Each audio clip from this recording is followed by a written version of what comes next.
Shalom. ಎಲ್ಲ ನನ್ನ ಪ್ರಿಯ ಸಹೋದರಿ ಸಹೋದರಿಯಷ್ಟು ಆಸಕ್ತಿಯಿಂದ ದೇವರ ವಾಕ್ಯವನ್ನು ಕೇಳ್ತಾ ಇದ್ದೀರಿ. ನೀವು ಖಂಡಿತವಾಗಿ ನಿಮ್ಮ ಜೀವನದಲ್ಲಿ ಇವತ್ತು ಒಂದು ದೊಡ್ಡ ನೂತನ ಕಾರ್ಯ ಮಾಡಲಿಕ್ಕಿದೆ. ಯಾಕಂದರೆ ಬಂಜೆತನದ ಶಾಪದಿಂದ ಮುಕ್ತಳಾದ ಸೊಸೆಗೆ ಅತ್ತೆಯ ಸೆಲ್ಯೂಟ್. ಅತ್ತೆ ಸೆಲ್ಯೂಟ್ ಮಾಡಬೇಕಾಯಿತು. Praise Lord Jesus. ಗಂಭೀರವಾಗಿ ಹೇಳ್ತಿರಲ್ವಯ್ಯ. ಯಾಕಂದರೆ ಯಾವ ಅತ್ತೆ ಆ ಒಂದು ಸೊಸೆಯನ್ನು ಕಿರುಕುಳ, ಮಾನಸಿಕವಾಗಿ ದೈಹಿಕವಾಗಿ ಬಹುಭಯಂಕರವಾದಂಥ ಕಿರುಕುಳವನ್ನು ಕೊಟ್ಟು ಆ ಸೊಸೆಯನ್ನು ಬದುಕಲಿಕ್ಕೆ ಬಿಟ್ಟುಕೊಡ್ತಾ ಇಲ್ಲಾಗಿದ್ಲು. ಅಂಥ ಒಂದು ಕಿರುಕುಳ ಕೊಡ್ತಕ್ಕಂಥ ಒಂದು ಅತ್ತೆ. ಆದರೆ ಇಂಟ್ರೆಸ್ಟಿಂಗ್ ಸ್ಟೋರಿ ಏನಂದರೆ, ಅವಳ ಬಂಜೆತನದ ನಿಮಿತ್ತ ಅವಳು ಇಷ್ಟು ಶಪಿಸಲ್ಪಟ್ಟಳು, ಇಷ್ಟು ದ್ವೇಷಿಸಲ್ಪಟ್ಟಳು. ಅವಳ ಕಿರುಕುಳ ಮಾನಸಿಕವಾಗಿ ದೈಹಿಕವಾಗಿ ಬಹಳಷ್ಟು ಕಿರುಕುಳವನ್ನು ಅವಳು ಅನುಭವಿಸಿದಳು. ಗಂಭೀರವಾಗಿ ಹೇಳ್ತಿರಲ್ವಯ್ಯ, ಮನೋಪೂರ್ವಕದಿಂದ ಹೇಳ್ತಿರಲ್ವಯ್ಯ. ಅದರ ನಿಮಿತ್ತ ಇವತ್ತು ಇಂಟ್ರೆಸ್ಟಿಂಗ್ ಸ್ಟೋರಿ ಇದು ಬಹಳಷ್ಟು ಕುಟುಂಬಗಳಲ್ಲಿ ನಡೆದಿರ್ತಕ್ಕಂಥ ಘಟನೆಯೂ ನಾವು ಕೇಳಿರ್ತೇವೆ. ಈ ಒಂದು ಬಂಜೆತನದ ನಿಮಿತ್ತ ಈ ಒಂದು ಸೊಸಿ ಬೇರೆ ಒಂದು ರಾಜ್ಯದಿಂದ ಇನ್ನೊಂದು ರಾಜ್ಯಕ್ಕೆ ಮದುವೆ ಮಾಡಿಕೊಂಡು ತೆಗೆದುಕೊಂಡು ಬಂದಿರ್ತಾರೆ. ಇವರನ್ನು ತಂದೆ ತಾಯಿಗಳೆಲ್ಲ ಬೇರೆ ಒಂದು ರಾಜ್ಯದಲ್ಲಿರ್ತಾರೆ, ನಮ್ಮ ದೇಶದ ಬೇರೆ ಒಂದು ರಾಜ್ಯ. ಆಗ ಏನಾಗ್ತದಂದರೆ, ಈ ಬಂಜೆತನದಕ್ಕಿಂತ ನೂತನವಾಗಿ ಮದುವೆ ಆಗಿರುವಾಗಲೂ ಭಾಳ ಕಿರುಕುಳ. ಆ ಅತ್ತೆ, ಗಂಡನ ತಾಯಿ ಕಿರುಕುಳ ಅಷ್ಟಿಷ್ಟಲ್ಲ ಕೊಟ್ಟಿದ್ದು, ಬಹು ಭಯಂಕರವಾದಂಥ ಕಿರುಕುಳ. ನೆಮ್ಮದಿ ಇಲ್ಲ, ಶಾಂತಿ ಇಲ್ಲ. ಆದರೆ ಈ ಸೊಸೆ ಎಷ್ಟು ಮಾತ್ರಕ್ಕೂ ಅದನ್ನು ಯಾರಿಗೂ ಹೇಳದೆ ತನ್ನ ತಾಯಿಗಳು ಅನುಭವಿಸ್ತಾ ತನ್ನ ಕಾರ್ಯಗಳನ್ನು ಅವಳು ಯಾರಿಗೂ ತನ್ನ ಸಂಬಂಧಿಕರಿಗೂ, ಆ ಒಂದು ಪಟ್ಟಣದಲ್ಲಿ ತನ್ನ ಸಂಬಂಧಿಕರಿದ್ದಾರೆ, ಸಂಬಂಧಿಕರಿಗೂ ತಿಳಿಸ್ತಾ ಇಲ್ಲ ಈ ಅತ್ತೆ ಕೊಡ್ತಿರ್ತಕ್ಕಂಥ ಕಿರುಕುಳಕ್ಕೆ. ಅವಳು ಹೊಸದಾಗಿ ಮದುವೆಯಾಗಿ ಬಂದಿದ್ದಾಗಿಂದ ಮನೆಯಲ್ಲಿ ಇಷ್ಟು ಕಿರುಕುಳ ಅಂದರೆ, ಆ ಅತ್ತೆ ಏನೂ ಕೆಲಸ ಮಾಡೋದಿಲ್ಲ. ಟಿ ವಿ ಮುಂದೆ ಕೂತ್ಕೊಂಡು ಚೆನ್ನಾಗಿ ಟಿ ವಿ ನೋಡ್ತಾ ಇರ್ತಾಳೆ ಮತ್ತು ಸೊಸೆಗೆ ತುಂಬ ಕೆಲಸಗಳನ್ನು ಕೊಡ್ತಾಳೆ. ಆದರೆ ತನ್ನ ಮಗಳಿಗೆ ಮಾತ್ರ ಏನೂ ಕೆಲಸ ಕೊಡೋದಿಲ್ಲ. ಅವಳು ಬನ್ನೋದು, ತಿನ್ನೋದು, ಎಂಜಾಯ್ ಮಾಡೋದು, ಆನಂದಿಸೋದು. ಆದರೆ ಬೇರೆ ರಾಜ್ಯದಿಂದ ಮದುವೆ ಮಾಡಿಕೊಂಡು ತಂದಿರತಕ್ಕಂಥ ಈ ಸೊಸೆಯನ್ನು ಮಾನಸಿಕವಾಗಿಯೂ ದೈಹಿಕವಾಗಿಯೂ ಅತಿ ಕಿರುಕುಳವನ್ನು ಕೊಟ್ಟು ನಿಂದಿಸಿ ಬಹಳಷ್ಟು ನಿಂದನೆ, ಬೈಗಳ, ಬಹಳ ನೀಚ ಸ್ವಭಾವದಿಂದ ನೋಡ್ತಕ್ಕಂಥದ್ದು. ಪಾಪ ಆ ಸೊಸೆ ಕುಗ್ಗಿ ಮಾನಸಿಕವಾಗಿ ದೈಹಿಕವಾಗಿ ಆ ಹೆಣ್ಮಗಳಿಗೆ ಗೊತ್ತಿರ್ತದೆ ಆ ಒಂದು ಕಿರುಕುಳದಿಂದ ಆಗತಕ್ಕಂಥ ಮಾನಸಿಕ ಹಾಗೂ ದೈಹಿಕವಾದಂಥ ಅನೇಕ ಅನಿಷ್ಟ, ಅನಾರೋಗ್ಯ. ಅವಳ ಆರೋಗ್ಯ ಕೂಡ ಕ್ಷೀಣಿಸಿ ಹೋಗ್ತಾ ಇತ್ತು. ಆ ಸೊಸೆಯ ಆರೋಗ್ಯ ದಿನಗಳದಂತೆ ಅವಳು ಕೂಡ ಒಂದು ಒಳ್ಳೆ ಸಭೆಗೆ ಹೋಗತಕ್ಕಂಥವ್ರು. ಆ ಅತ್ತೆನೂ ಪಾಪ ಬಹಳ ಆತ್ಮೀಯಳು. Thank you very much. ಅಲ್ಲಿಯ ಅವಳ ಅತ್ತೆನೂ ಬಹಳ ಆತ್ಮೀಯಳು, ಆತ್ಮೀಯ ಸಭೆಗೆ ಹೋಗತಕ್ಕಂಥವ್ರು. ಭಾಳಷ್ಟು ಇಂಟ್ರೆಸ್ಟಿಂಗ್ ಇದು.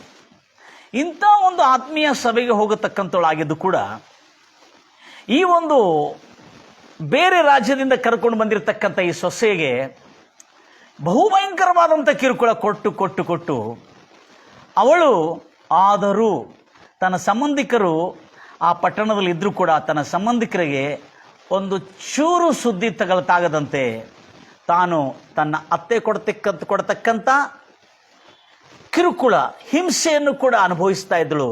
ಅಷ್ಟೇ ಅಲ್ಲದೆ ಗಂಡನು ಕೂಡ ಕುಡಿತನ ಚಟಕ್ಕೆ ದಾಸನಾಗಿ ಅವನು ಕೂಡ ಮನೆಯಲ್ಲಿ ಯಾವ ಸಂಬಳವನ್ನು ಕೊಡದೇ ಇದ್ದು ಬಹಳಷ್ಟು ತ್ರಾಸು ಕೊಡ್ತಿದ್ದ, ಬಹಳಷ್ಟು ಹಿಂಸಿಸ್ತಾ ಇದ್ದ. ಅವನು ಮನೆಯಲ್ಲಿ ಏನೂ ತಂದು ಕೊಡದೇ ಇರುವ ಕಾರಣದಿಂದ ಆ ವಿಷಯದಲ್ಲಿ ಕೂಡ ಈ ಹೆಂಡತಿಯನ್ನು ಅಂದರೆ ಈ ಸೊಸೆಯನ್ನು ಬಹಳಷ್ಟು ಕಿರುಕುಳ ಮಾಡಿ, ನೋಡಿ ನಿನ್ನ ಗಂಡ ಏನು ತಂದು ಕೊಡೋದಿಲ್ಲ, ನೀವೆಲ್ಲ ನನ್ನ ಮನೆಯಲ್ಲಿ ತಿಂತಾ ಇದ್ದೀರಿ, ನನ್ನ ಕೂಳನ್ನು ತಿಂದು ನೀವು ಬದುಕ್ತಾ ಇದ್ದೀರಿ. ಅನೇಕ ವಿಧವಾದಂಥ ಮಾನಸಿಕವಾಗಿ ನೊಂದುಕೊಂಡು ಕ್ಷೀಣಿಸಿ ಅಶಾಂತಿಯಿಂದ ತುಂಬಿ ಎಷ್ಟೋ ಸಾರಿ ಅವಳಿಗೆ ಅನಿಸಿತ್ತು, ನಾನು ಆತ್ಮಹತ್ಯೆ ಮಾಡ್ಕೋಬೇಕೆಂಬುದಾಗಿ. ಆದರೆ ಅವಳು ಎಷ್ಟು ಮಾತ್ರಕ್ಕೂ ಇದನ್ನು ತಿಳಿಸಿಲ್ಲ ತನ್ನ ಸಂಬಂಧಿಕರ ಹತ್ರ. ಅದೇ ಪಟ್ಟಣದಲ್ಲಿರ್ತಾರೆ, ಬೇರೆ ರಾಜ್ಯದಿಂದ ಬಂದರೂ ಕೂಡ ಗಂಡನ ಊರಿನಲ್ಲಿ ತನ್ನ ಸಂಬಂಧಿಕರು ಹಿಡಿದಿದ್ದರು. ಅಷ್ಟು ಕಿರುಕುಳ ಕೊಡ್ತಾ ಇದ್ಲು. ಆದರೆ ಈ ಅತ್ತೆ ಕೂಡ ಒಂದು ಸಭೆಗೆ ಹೋಗ್ತಾಳೆ, ಭಾಳ ಆತ್ಮೀಯ ಸಭೆಗೆ, ಪ್ರೈಸ್ ಲಾರ್ಡ್ ಜೀಸಸ್. ಆ ಸಭೆಗೆ ಹೋಗ್ತಾ ಇರುವಾಗ ಆ ಸಭೆಯಲ್ಲಿ ಯಾವ ರೀತಿಯಾದಂಥ ಅತ್ತೆಗೆ ಸಲಹೆ ಕೊಡ್ಲಿಕ್ಕೆ ಆಗ್ತಾ ಇಲ್ಲ, ಯಾರು ಅವಳಿಗೆ ತಡಿಲಿಕ್ಕೆ ಆಗ್ತಾ ಇಲ್ಲ ಅಂತ ಒಂದು ಕಿರುಕುಳ.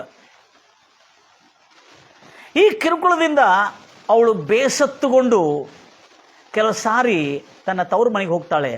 ಆದರೂ ಎಷ್ಟು ದಿವಸ ಅಂತೇಳಿ ಮತ್ತು ತಿರುಗಿ ಬರ್ತಾಳೆ. ಒಂದು ದಿವಸ ಮುಕ್ತಿ ಸಿಕ್ತದೆಂಬುದಾಗಿ. ಇದೆಲ್ಲ ಆಗಿದೆ.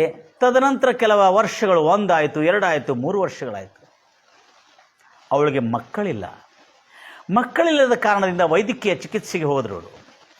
ವೈದ್ಯಕೀಯ ಚಿಕಿತ್ಸೆಗೆ ಹೋಗಿರುವಾಗ ವೈದ್ಯಕೀಯ ಚಿಕಿತ್ಸೆಯಲ್ಲಿ ಎಲ್ಲ ಪರಿಶೀಲನೆ ಮಾಡಿ ವೈದ್ಯಕೀಯ ವರದಿಯಲ್ಲಿ, ರಿಪೋರ್ಟಲ್ಲಿ ಬಂದಿರತಕ್ಕಂಥ ನೋಡಿರುವಾಗ ಆ ರಿಪೋರ್ಟ್ ಏನಂದರೆ, ಅವಳ ಗರ್ಭಕೋಶದ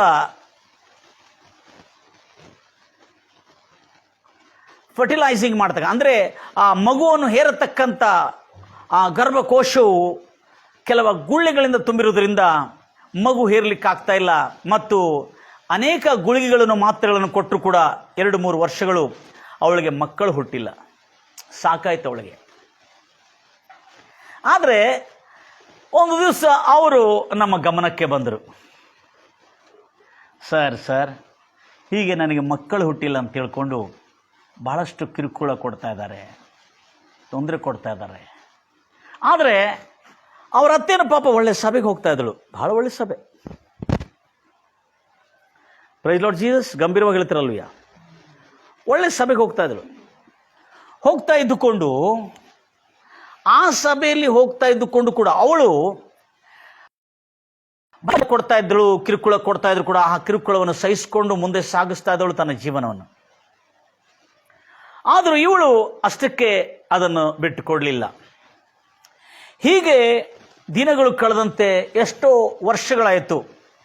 ಆದರೂ ಆ ಸಭೆಯಲ್ಲಿ ಹೋಗಿ ಪ್ರಾರ್ಥನೆ ಮಾಡಿದರು. ಆ ಸಭೆಯಲ್ಲಿ ಹೋಗಿ ಪ್ರಾರ್ಥನೆ ಮಾಡ್ತಿರುವಾಗ ಅತ್ತೆ ನೋಡಬೇಕು, ಎಷ್ಟು ಅದ್ಭುತವಾದಂಥ ಭಕ್ತಳಾಗಿರುವಂತೆ ಪ್ರಾರ್ಥನೆ ಮಾಡ್ತಾ ಇದ್ರು. ಆದರೆ ಇವಳು ಬಹಳ ದುಃಖ ಪಡ್ತಾ ಇದ್ದಳು. ಯಾಕಂದರೆ ಇವರು ಭಕ್ತಿಯ ವೇಷ ಧರಿಸಿಕೊಂಡು ನನಗಿಷ್ಟು ಕಿರುಕುಳ ಕೊಡ್ತಾರೆ, ಹಿಂಸಿಸ್ತಾರೆ. ಇಲ್ಲಿ ನೋಡಿದ್ರೆ ಸಭೆಯಲ್ಲಿ ಬಂದು ಒಂದು ದೊಡ್ಡ ಭಕ್ತಳಂತೆ ಸೋಂಗ್ ಮಾಡ್ತಾಳೆ. ಆದರೆ ಹೇಗೆ ಇವರ ಮನೆಯಲ್ಲಿ ನಾನು ಬದುಕಬೇಕೆಂಬುದಾಗಿ ಹೇಳ್ಕೊಂಡು ಭಾಳಷ್ಟು ರೀತಿಯಿಂದ ಮಾನಸಿಕವಾಗಿ, ದೈಹಿಕವಾಗಿ ಮನೆಯಲ್ಲಿ ಕೆಲಸ ಕೊಡೋದಾಗಲಿ, ಇವಳು ಮಕ್ಕಳನ್ನು ಹೇರ್ಲಿಕ್ಕಾಗಿಲ್ಲ ಅಂತ ಹೇಳ್ಕೊಂಡು ಅವಳನ್ನು ಬೇಕಾಬಿಟ್ಟಿಯಾಗಿ ಹೇಳಿ, ಅಷ್ಟೇ ಅಲ್ಲದೆ ಅವಳನ್ನು ಆ ಒಂದು ಅವಾಚ್ಯ ಶಬ್ದದಿಂದ ಕೊಡಲು ಅವಳು, ನೀನು ಬಂಜೆ, ನೀನು ಶಾಪಗ್ರಸ್ತಳು, ನಿನಗೆ ಶಾಪಗ್ರಸ್ತಳು ನೀನು ಅಂಥೇಳಿ, ಏನು ತಗೊಂಡು ಬಂದು ನಿನ್ನ ತವರು ಮನೆಯಿಂದ ನೀನಿಲ್ಲಿ ಎಂಬುದಾಗಿ ಬೇಕಾಬಿಟ್ಟಿಯಾಗಿ ಇಲ್ಲೂ ಸಲ್ಲದ ಎಲ್ಲ ರೀತಿಯಾದಂಥ ಕಿರುಕುಳವನ್ನು ಕೊಟ್ಟು ಅವಳನ್ನು ಹಿಂಸಿಸ್ತಾ ಇದ್ರು. ಹೇಗೆ ಹಿಂಸಿಸ್ತಾ ಇದ್ರೆ, ಹೊಡೆದು ಬಡ್ದಲ್ಲ, ಮನೆಯಲ್ಲಿ ಭಾಳಷ್ಟು ಕೆಲಸ ಕೊಡ್ತಾ ಇದ್ರು. ಅವರ ಮನೇಲಿ ಎಷ್ಟು ಜನ ಬಂದರೂ ಕೂಡ ಯಾರೂ ಕೆಲಸ ಮಾಡೋಂಗಿಲ್ಲ, ಅವಳು ಒಬ್ಬಳೇ ಕೆಲಸ ಮಾಡಬೇಕು. ಪಾಪ ಆ ಅತ್ತೆಯ ಗಂಡ ಭಾಳ ಒಳ್ಳೆಯವರು, ಸಾತ್ವಿಕನು ಆತನು ಕೂಡ ಆ ಸೊಸೆಗೆ ಸಹಾಯ ಮಾಡ್ತಾ ಇದ್ದಾನೆ. ಅದು ಹೇಳಬೇಕಾದ್ರು, ಯಾಕಂದರೆ ದೇವರೊಬ್ಬರು ಒಳ್ಳೆಯವ್ರು ಇಟ್ಟಿರ್ತಾರಲ್ಲಿ, ಭಾಳ ಸಹಾಯಕರು. ಆದರೆ ಅತ್ತೆ ಹೆಣ್ಮಗಳಾಗಿದ್ದು ಕೂಡ ಅವಳಲ್ಲಿ ಒಂದು ಕನಿಕರ ದಯೆ ಇಲ್ಲದೆ, ಬೇರೆ ಒಂದು ರಾಜ್ಯದಿಂದ ಕರ್ಕೊಂಡು ಬಂದಿರತಕ್ಕಂಥ ಇನ್ನೊಬ್ಬಳ ಮಗಳಿವಳು ಅನ್ನತಕ್ಕಂಥ ಮನವರಿಕೆ ಇಲ್ಲದೆ, ಅನುಕಂಪ ಇಲ್ಲದೆ, ಹಿಂಸೆಗೆ ತಡೆ ಇಲ್ಲದಷ್ಟು ಹಿಂಸೆ, ಮಾತುಗಳಿಂದ ಎಷ್ಟು ಹಿಂಸಿಸ್ತಾ ಇದ್ದಳು. ಆ ಮಾತುಗಳ ನಿಮಿತ್ತ ಅವಳು ಎಷ್ಟೋ ಸಾರಿ ಕುಗ್ಗಿ ಆ ಸಮಯದಲ್ಲಿ ಆ ಒಂದು ಭಯಂಕರವಾದ ಪರಿಸ್ಥಿತಿಯಲ್ಲಿ ವರ್ಷಗಳು ಕಳೀತು. 1 ಆಯಿತು, 2 ಆಯಿತು, 3 ಆಯಿತು, 4 ಆಯಿತು. ಎಷ್ಟು ವರ್ಷ? 6 ವರ್ಷಗಳಾಗಿರ್ಬೋದಲ್ಲ. Price Lord Jesus. 6 ವರ್ಷಗಳ ಮೇಲೆ ವರ್ಷಗಳು ಕಲಿತಾ ಬಂತು. ಆವಾಗ ನಮ್ಮ ಗಮನಕ್ಕೆ ಬಂತು, ಸರ್ ಹೀಗೆ ನನಗೆ ಮಕ್ಕಳಿಲ್ಲ ಅಂಥೇಳಿ ನಮ್ಮ ಅತ್ತೆ ನಮಗೆ ಭಾಳಷ್ಟು ಕಿರುಕುಳ ಕೊಡ್ತಾ ಇದ್ದಾಳೆ. ಹಾಗಾದರೆ ಏನಮ್ಮ, ಏನು ಮಾಡ್ಬೇಕು ಅರ್ಥ ಆಗ್ತಾ ಇಲ್ಲ. ಏನು ಚಿಂತೆ ಮಾಡಬೇಡ, ನಾನು ಒಂದು ಮಾತನ್ನು ತಿಳಿಸ್ಕೊಟ್ಟಿದೆ. ನಿಮ್ಮ ಅತ್ತೆ ಎಷ್ಟು ಕಿರುಕುಳ ಕೊಟ್ಟರು ಕೂಡ ನಿನ್ನ ಹೃದಯದಿಂದ ಎಷ್ಟು ಮಾತ್ರಕ್ಕೂ ಶಾಪವಾಗಲಿ, ದ್ವೇಷವಾಗಲಿ, ಕಹಿ ಆಗಲಿಕ್ಕೆ ಆಸ್ಪದ ಕೊಡಬೇಡ ಎಂಬುದಾಗಿ ಹೇಳಿದೆ. ಹೌದಾ, ಸರಿ. ಪಾಪ ಅವರು ಭಾಳ ಸಾತ್ವಿಕಳು, ಅವಳು ಕೂಡ ಸರಿ ಅಂತ ಹೇಳಿದ್ರು.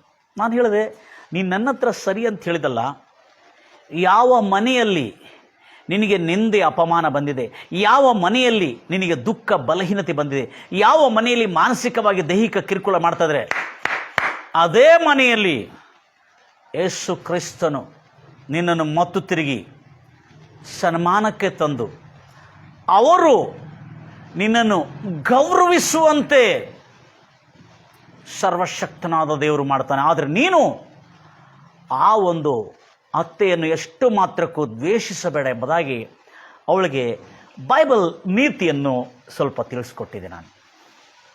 ದಯಮಾಡಿ ಕೇಳಿಸ್ಕೊಳ್ತೀರಿ, ಇಲ್ಲಿ ಇಂಟ್ರೆಸ್ಟಿಂಗ್ ಸ್ಟೋರಿ ಇದೆ.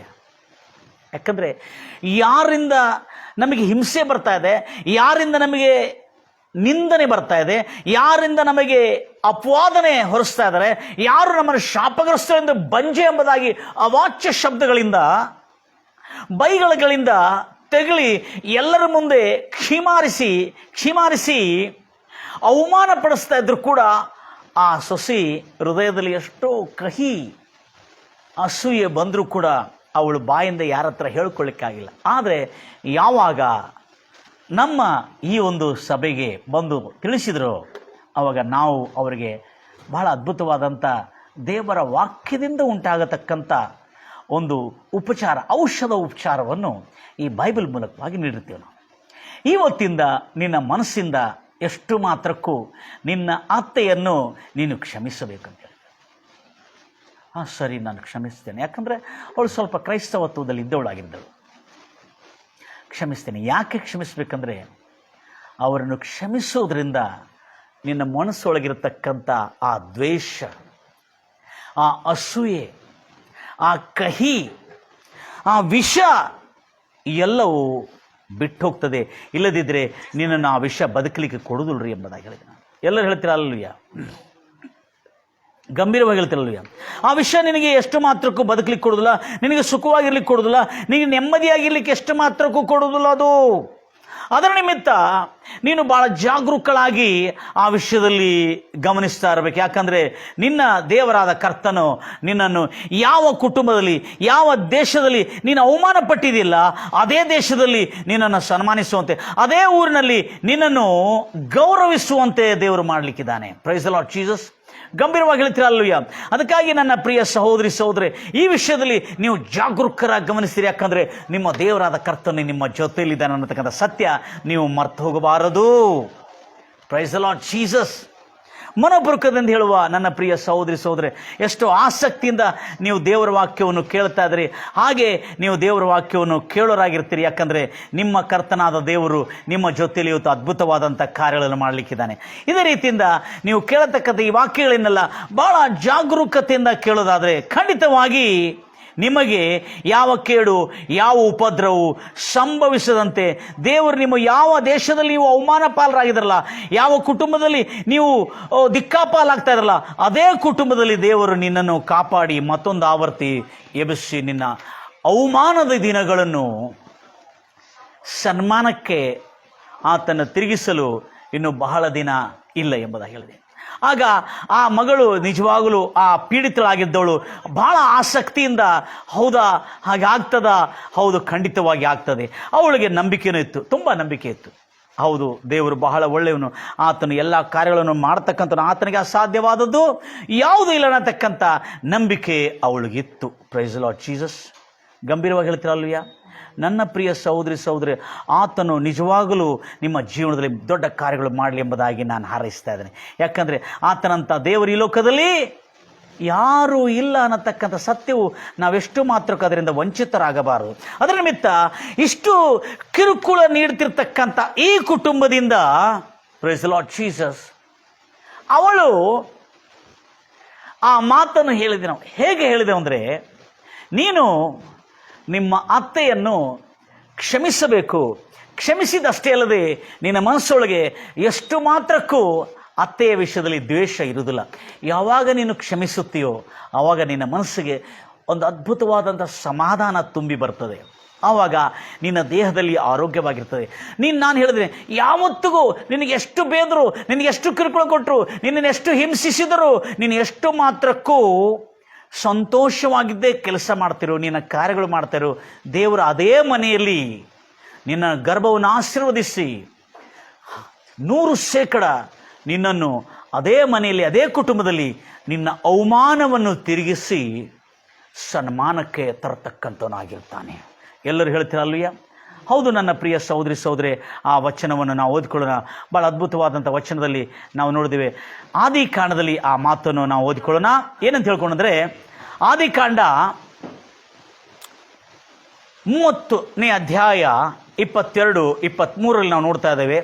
ರಾಹೇಳಲು ತನ್ನ ಅವಮಾನದ ನಿಮಿತ್ತ ಬಹಳಷ್ಟು ಹೊಟ್ಟೆ ಕಿಚ್ಚು ಪಟ್ಟು, ಅವಳ ಹೊಟ್ಟೆಯಲ್ಲಿ, ಅವಳ ಮನಸ್ಸೊಳಗೆ ದ್ವೇಷ, ಅಸೂಯೆ ಕಹಿ ತುಂಬಿತ್ತು. ರಾಹೇಳಲು ಎಂಬ ಯಾಕೋಬನ ಹೆಂಡತಿ, ಅವನ 2ನೇ ಹೆಂಡತಿ ಲೇಹಳೆಂಬ ಆ ಹೆಂಡತಿಗೆ ಚೆನ್ನಾಗಿ ಒಳ್ಳೆ ಸುಂದರವಾದಂಥ ಮಕ್ಕಳು ಹುಡ್ತಾರೆ. ರಾಹೇಳಲು ಬಂಜಿಯಾಗಿ ನಿಂತುಬಿಟ್ಟಿರ್ತಾಳೆ. ಬಂಜಿಯಾಗಿ ನಿಂತುಬಿಟ್ಟಿರುವಾಗ ಅವಳ ಗರ್ಭ ಯಾವತ್ತೂ ತೆರೆಯಲ್ಪಡೋದಿಲ್ಲ, ಅವಳಿಗೆ ಮಕ್ಕಳಿರೋದಿಲ್ಲ. ಅಂಥ ಸಮಯದಲ್ಲಿ ಆ ಒಂದು ಅವಮಾನ, ನಿಂದೆ, ಅಶಾಂತಿ, ಆ ಒಂದು ಶಾಪ ಏನಿತ್ತಲ್ಲ, ಅವಳನ್ನು ಭಾಳಷ್ಟು ಕಾಡ್ತಾ ಇರ್ತದೆ. ಓದ್ತಿರ ಮಾತನ್ನು, ಆದಿಕಾಂಡ 30ನೇ ಅಧ್ಯಾಯ 22ನೇ ವಚನ.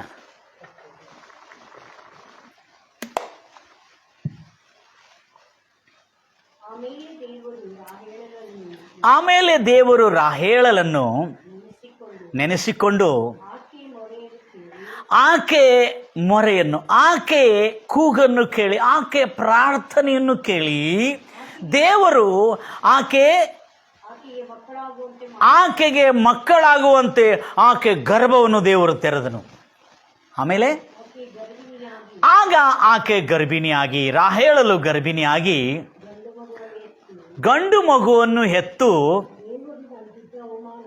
ದೇವರು ನನಗಿದ್ದ ಅವಮಾನವನ್ನು ಏನು ಮಾಡಿದನು? ಪರಿಹರಿಸಿದ್ದಾನೆ ಎಂದು. ಅದಲ್ಲದೆ ರಾಹೇಳಲು ಬಂಜಿಯಾಗಿದ್ದವಳು ಕರ್ತನು ಯೆಹೋವನು ಇನ್ನೊಂದು ಗಂಡು ಮಗುವನ್ನು ನನಗೆ ದಯಪಾಲಿಸಲಿ ಎಂದು ಅದಕ್ಕೆ ಆ ಮಗನನ್ನಿಗೆ ಯೋಸೇಪು ಎಂದು ಹೆಸರಿಟ್ಟಳು. ಎಲ್ಲರೂ ಹೇಳ್ತೀರಲ್ವಯ್ಯ? ನನ್ನ ಪ್ರಿಯ ಸಹೋದರಿ, ಭಾಳ ಜಾಗ್ರತೆಯಿಂದ ಗಮನಿಸ್ತೀರಿ ಒಂದೊಂದು ಮಾತುಗಳನ್ನು. ಯಾಕೆಂದರೆ ಆತನು ಮಾಡುವಾಗ ಯಾವುದು ಮಹಾ ಅದ್ಭುತಗಳು, ಭಾಳ ಸುಂದರವಾಗಿ ಆತನ ಕಾರ್ಯಗಳನ್ನು ಮಾಡತಕ್ಕಂಥನಾಗಿದ್ದಾನೆ. ಈಗ ಈ ಒಂದು ಸ್ಟೋರಿಯಲ್ಲಿ ಅವಳ ಅವಮಾನ ಬದುಕನ್ನು ತೆಗೆದು ಸನ್ಮಾನಕ್ಕೆ ನಡೆಸಿಬಿಟ್ಟಿದ್ದಾನೆ. ಈಗ ಈ ಒಂದು ಸೊಸಿ, ಬಂಜೆ ಎಂಬ ನಿಂದನೆ ಪಡ್ಕೊಂಡಿರ್ತಕ್ಕಂಥ ಸೊಸಿ, ಅವಮಾನದಿಂದ ಕಿರುಕುಳ ಪಡ್ತಕ್ಕಂಥ ಸೊಸಿ, ಎಂಥ ಅಂಥ ಮಾತುಗಳಲ್ಲ, ಇಷ್ಟು ಬೇಕಾಬಿಟ್ಟಿಯಾದ ಮಾತುಗಳು. ಆತ್ಮೀಯ ಅತ್ತೆಯವಳು, ಅತ್ತಿರು ಭಾಳ ಕಡಿಮೆ ಅಲ್ಲ, ಭಾಳ ಆತ್ಮೀಯವಾದ ಅತ್ತಿ. ಇಂಟ್ರೆಸ್ಟಿಂಗ್ ಇದೆ ಸ್ಟೋರಿ. ಸುಮಾರಷ್ಟು ವರ್ಷಗಳ ಹಿಂದೆ ನಡೆದಿರತಕ್ಕಂಥದ್ದು, ಭಾಳ ದೂರನೂ ಇಲ್ಲ, ಒಂದು 5-6 ವರ್ಷದ 8 ವರ್ಷದ ಹಿಂದೆ ನಡೆದಿರತಕ್ಕಂಥ ಸಂಗತಿ ಇದು. ಅದನಂತರ ಇಷ್ಟೆಲ್ಲ ಹಿಂಸೆ ನಡೀತಿರುವಾಗ ನಾವು ವಾಕ್ಯದ ಪ್ರಕಾರವಾಗಿ ಅವಳಿಗೆ ಧೈರ್ಯವನ್ನು ಕೊಡ್ತಾ ಇದ್ದೇವೆ. ಏನಂತ ಹೇಳ್ಕೊಂಡು, ನೀನು ನಿನ್ನ ಗರ್ಭವು ಆಶೀರ್ವದಿಸಲ್ಪಡಬೇಕಾದ್ರೆ ನಿನ್ನ ಬಾಯಿಂದ ಆಶೀರ್ವಾದವೇ ಬರಬೇಕು ಹೊರತು ಜೀವಮಾನದಲ್ಲಿ ಇನ್ನು ಮುಂದೆ ಯಾವತ್ತಿಗೂ ನಿನ್ನ ಬಾಯಿಂದಾಗಲಿ ಶಾಪ ಬರಬಾರದು. ಏನಪ್ಪ, ಇಂಥ ಒಂದು ಆತ್ಮೀಯ ಹತ್ಯೆ ಆಗಿದ್ದು, ಇವಳಿಗೆ ದೇವರ ವಾಕ್ಯವನ್ನೆಲ್ಲ ತಿಳಿದು ನನ್ನನ್ನು ಇಷ್ಟು ಹಿಂಸಿಸ್ತಾ ಇದ್ದಲ್ಲ, ಇವಳಿಗೆ ಯಾಕೆ ಶಿಕ್ಷೆ ಬರ್ತಾ ಇಲ್ಲ ಅಂತೇಳಿ ಯಾವತ್ತಿಗೂ ನಿನ್ನ ಮನಸ್ಸೊಳಗಿಂದಾಗಲಿ, ನಿನ್ನ ಆಲೋಚನೆ ಒಳಗಾಗಲಿ, ಸಿಟ್ಟಿಂದಾಗಲಿ ನಿನ್ನ ಮನಸ್ಸೊಳಗೆ ಅವಳಿಗೆ ಶಾಪ ಬರಲಿ, ಅವಳಿಗೆ ನಾಶ ಬರಲಿ ಎಂಬುದಾಗಿ ಎಷ್ಟು ಮಾತ್ರಕ್ಕೂ ನೀನು ಹೇಳಬಾರದು ಎಂಬುದಾಗಿ ಅವಳಿಗೆ ತಿಳಿಸಿ ಹೇಳಿದ್ದೇವೆ ನಾವು ಎಲ್ಲ. ನನ್ನ ಪ್ರಿಯ ಸಹೋದರಿ ಎಲ್ಲ ಇರ್ತಾರೆ, ಇಲ್ಲಿ ಪರವಾಗಿಲ್ಲ, ಅಲ್ಲೇ ಹೇಳಿಬಿಡ್ತೀನಿ. ಮೊದಲನೇ ಪೇತ್ರರು 3ನೇ ಅಧ್ಯಾಯ 9ನೇ ವಚನದಲ್ಲಿ ಇರತಕ್ಕಂಥ ವಾಕ್ಯದ ಪ್ರಕಾರವಾಗಿ ಅವಳಿಗೆ ತಿಳಿಸಿ, ನೀನು ಈ ಒಂದು ಬಂಜೆತನದ ಶಾಪದಿಂದ ಮುಕ್ತಿ ಆಗಬೇಕಾದ್ರೆ ಯೇಸು ಕ್ರಿಸ್ತನು ನಿನ್ನನ್ನು ಶಾಪ ಮುಕ್ತ ಮಾಡಿದ್ದು ಮಾತ್ರ ನಿಜ, ಖಂಡಿತ ಹೌದು. ಇದನ್ನು ಯಾರೂ ತಪ್ಪಿಸ್ಲಿಕ್ಕಾಗುವುದಿಲ್ಲ. ನಿನ್ನ ಗರ್ಭಫಲ ಖಂಡಿತವಾಗಿ ನಿನ್ನ ಶಾಪ ಮುಕ್ತ ಮಾಡಿದ್ದಾನೆ. ಓದ್ತೀರೀಗ, ಅಪಕಾರಕ್ಕೆ ಅಪಕಾರವನ್ನು, ಯಾವುದು? ಮೊದಲನೇ ಪೇತ್ರರು 3ನೇ ಅಧ್ಯಾಯ 9ರಿಂದ ನಾವು ನೋಡೋಣ. ಅಪಕಾರಕ್ಕೆ ಅಪಕಾರವನ್ನು, ನಿಂದೆಗೆ ನಿಂದೆಯನ್ನು ಮಾಡದೆ ನಿನ್ನ ಬಾಯಿಂದ ನೀನು ನಿನ್ನನ್ನು ಹಿಂಸಿಸೋರನು, ನಿನಗೆ ತೊಂದರೆ ಕೊಡೋರನು, ನಿನಗೆ ಕಿರುಕುಳ ಕೊಡೋರನು ಆಶೀರ್ವದಿಸು. ಇದಕ್ಕಾಗಿ ದೇವರು ನಿಮ್ಮನ್ನು ಕರೆದನಲ್ಲ. ಹಲೋ, ಕ್ರೈಸ್ತವರೆಲ್ಲರೂ ನಾವು ಯಾಕೆ ಕರೆಯಲ್ಪಟ್ಟಿದ್ದೇವೆ ಅಂದರೆ, it's a good news for you my dear brothers and sisters. Would you want to be a blessed in the nations? ನೀನು ಯಾವ ಕುಟುಂಬದಲ್ಲಿ ನೀನು ಶಾಪಗ್ರಸ್ತಲಾಗಿದೆ, ಯಾವ ಕುಟುಂಬದಲ್ಲಿ, ಯಾವ ಮನೆಯಲ್ಲಿ, ಯಾವ ಊರಿನಲ್ಲಿ ನೀನು ಶಾಪಗ್ರಸ್ತಲಾಗಿದೆ, ನೀನು ಬಹಿಷ್ಕರಿಸಲ್ಪಟ್ಟಿದಿ, ನೀನು ತಿರಸ್ಕರಿಸಲ್ಪಟ್ಟಿದಿ, ನೀನು ಹಿಂಸಿಸಲ್ಪಟ್ಟಿದೆಯೋ, ಅದೇ ಕುಟುಂಬ, ಅದೇ ದೇಶ, ಅದೇ ಊರಿನಲ್ಲಿ ನಿನ್ನ ಅವಮಾನವನ್ನು ತಿರುಗಿಸಿ ಸನ್ಮಾನಕ್ಕೆ ನಡೆಸ್ತಾನಾತನು. Praise Lord Jesus. ಅದಕ್ಕೆ ಈ ವಾಕ್ಯವನ್ನು ಓದಿ ಅವಳಿಗೆ ತಿಳಿಸಿ ಹೇಳಿದ್ದೇವೆ, ನಿನ್ನ ಬಾಯಿಂದ ಎಷ್ಟು ಮಾತ್ರಕ್ಕೂ ಶಾಪ ಬರದಂತೆ ನೀನು ನೋಡಿಕೋ ಎಂಬುದಾಗಿ. ಓದ್ತೀರಮ್ಮ? ಅದಕ್ಕಾಗಿ ನಿನ್ನ ಬಾಯಿಂದ ಆಶೀರ್ವಾದ ಮಾತ್ರ ಬರಬೇಕು ಹೊರತು ಶಾಪ ಎಷ್ಟು ಮಾತ್ರಕ್ಕೂ ಬರಬಾರದು. ಇದಕ್ಕಾಗಿ ದೇವರು ನಿನ್ನನ್ನು ಕರೆದನಲ್ಲ. ಹೀಗೆ ಮಾಡೋದಾದರೆ ನೀವು ಆಶೀರ್ವಾದಕ್ಕೆ, ಶಾಪಕ್ಕೆಲ್ಲ, ನೀವು ಆಶೀರ್ವಾದಕ್ಕೆ ಬಾಧ್ಯರಾಗಿರ್ಬಿರಿ. ಮುಂದೆ ಜೀವನದಲ್ಲಿ ಸುಖವನ್ನು ಅನುಭವಿಸಿ ಸುಖ ದಿನಗಳನ್ನು ನೋಡಲು ಇಷ್ಟಪಡ್ತೀಯಾ? ಕೆಟ್ಟದನ್ನು ನುಡಿಯದಂತೆ ನಿನ್ನ ಬಾಯಿಂದ ಎಷ್ಟು ಮಾತ್ರಕ್ಕೂ ಇವಿಲ್ ಅಂದರೆ ಕೆಟ್ಟದನ್ನು, ನಕಾರಾತ್ಮಕವಾದದ್ದನ್ನು, ನಾಶಕರವಾದದ್ದನ್ನು, ಶಾಪಕರವಾದದ್ದನ್ನು, ನಿನ್ನ ದ್ವೇಷವಾಗಲಿ, ಕೈಯಾಗಲಿ ನಿನ್ನ ಬಾಯಿಂದ ಹೊರಗೆ ಬರದಂತೆ, ಕೆಟ್ಟದನ್ನು ನುಡಿಯದಂತೆ ನಿನ್ನ ನಾಲಿಗೆಯನ್ನು ಬಿಗಿ ಹಿಡಿದು ವಂಚನೆಯ ಮಾತನ್ನು ಮಾತಾಡದೆ ನಿನ್ನ ತುಟಿಗಳನ್ನು ಕಾಪಾಡಿಕೋ. ಯಾಕೆ ಹೇಳ್ತಾ ಅಂದ್ರೆ, ನೀನು ಆಶೀರ್ವಾದಕ್ಕೆ ಬಾಧ್ಯಳಾಗಬೇಕು. ಕ್ರಿಸ್ತ ಯೇಸುವಿನ ರಕ್ತದಿಂದ ತೊಳೆಯಲ್ಪಟ್ಟು ಯೇಸು ಕ್ರಿಸ್ತನಲ್ಲಿ ನಂಬಿಕೆ ಇಟ್ಕೊಂಡು ನೀನು ಯೇಸುವನ್ನು ತನ್ನ ರಕ್ಷಕನಾಗಿ ಒಪ್ಪಿಕೊಂಡು ದೀಕ್ಷಾಸ್ಥಾನ ತೆಗೆದುಕೊಂಡ ನಂತರ ಕೂಡ ನಿನಗೆ ಮಕ್ಕಳಿಲ್ಲದೆ ಶಾಪಗ್ರಸ್ತಲಾಗಿರಿ ಎಂಬುದಾಗಿ ನೀನು ಭಾವಿಸ್ತಾ ಇದ್ರೆ, ಇವತ್ತು ನಿನ್ನ ಶಾಪವು ನಿನ್ನಿಂದ ತೊಲಗಿ ಹೋಗಿದೆ ಯೇಸು ಕ್ರಿಸ್ತನ ಆ ಶಿಲುಬೆ ಮರಣದಿಂದ. ಎಲ್ಲರೂ ಹೇಳ್ತೀರಾ ಅಲ್ವಿಯಾ?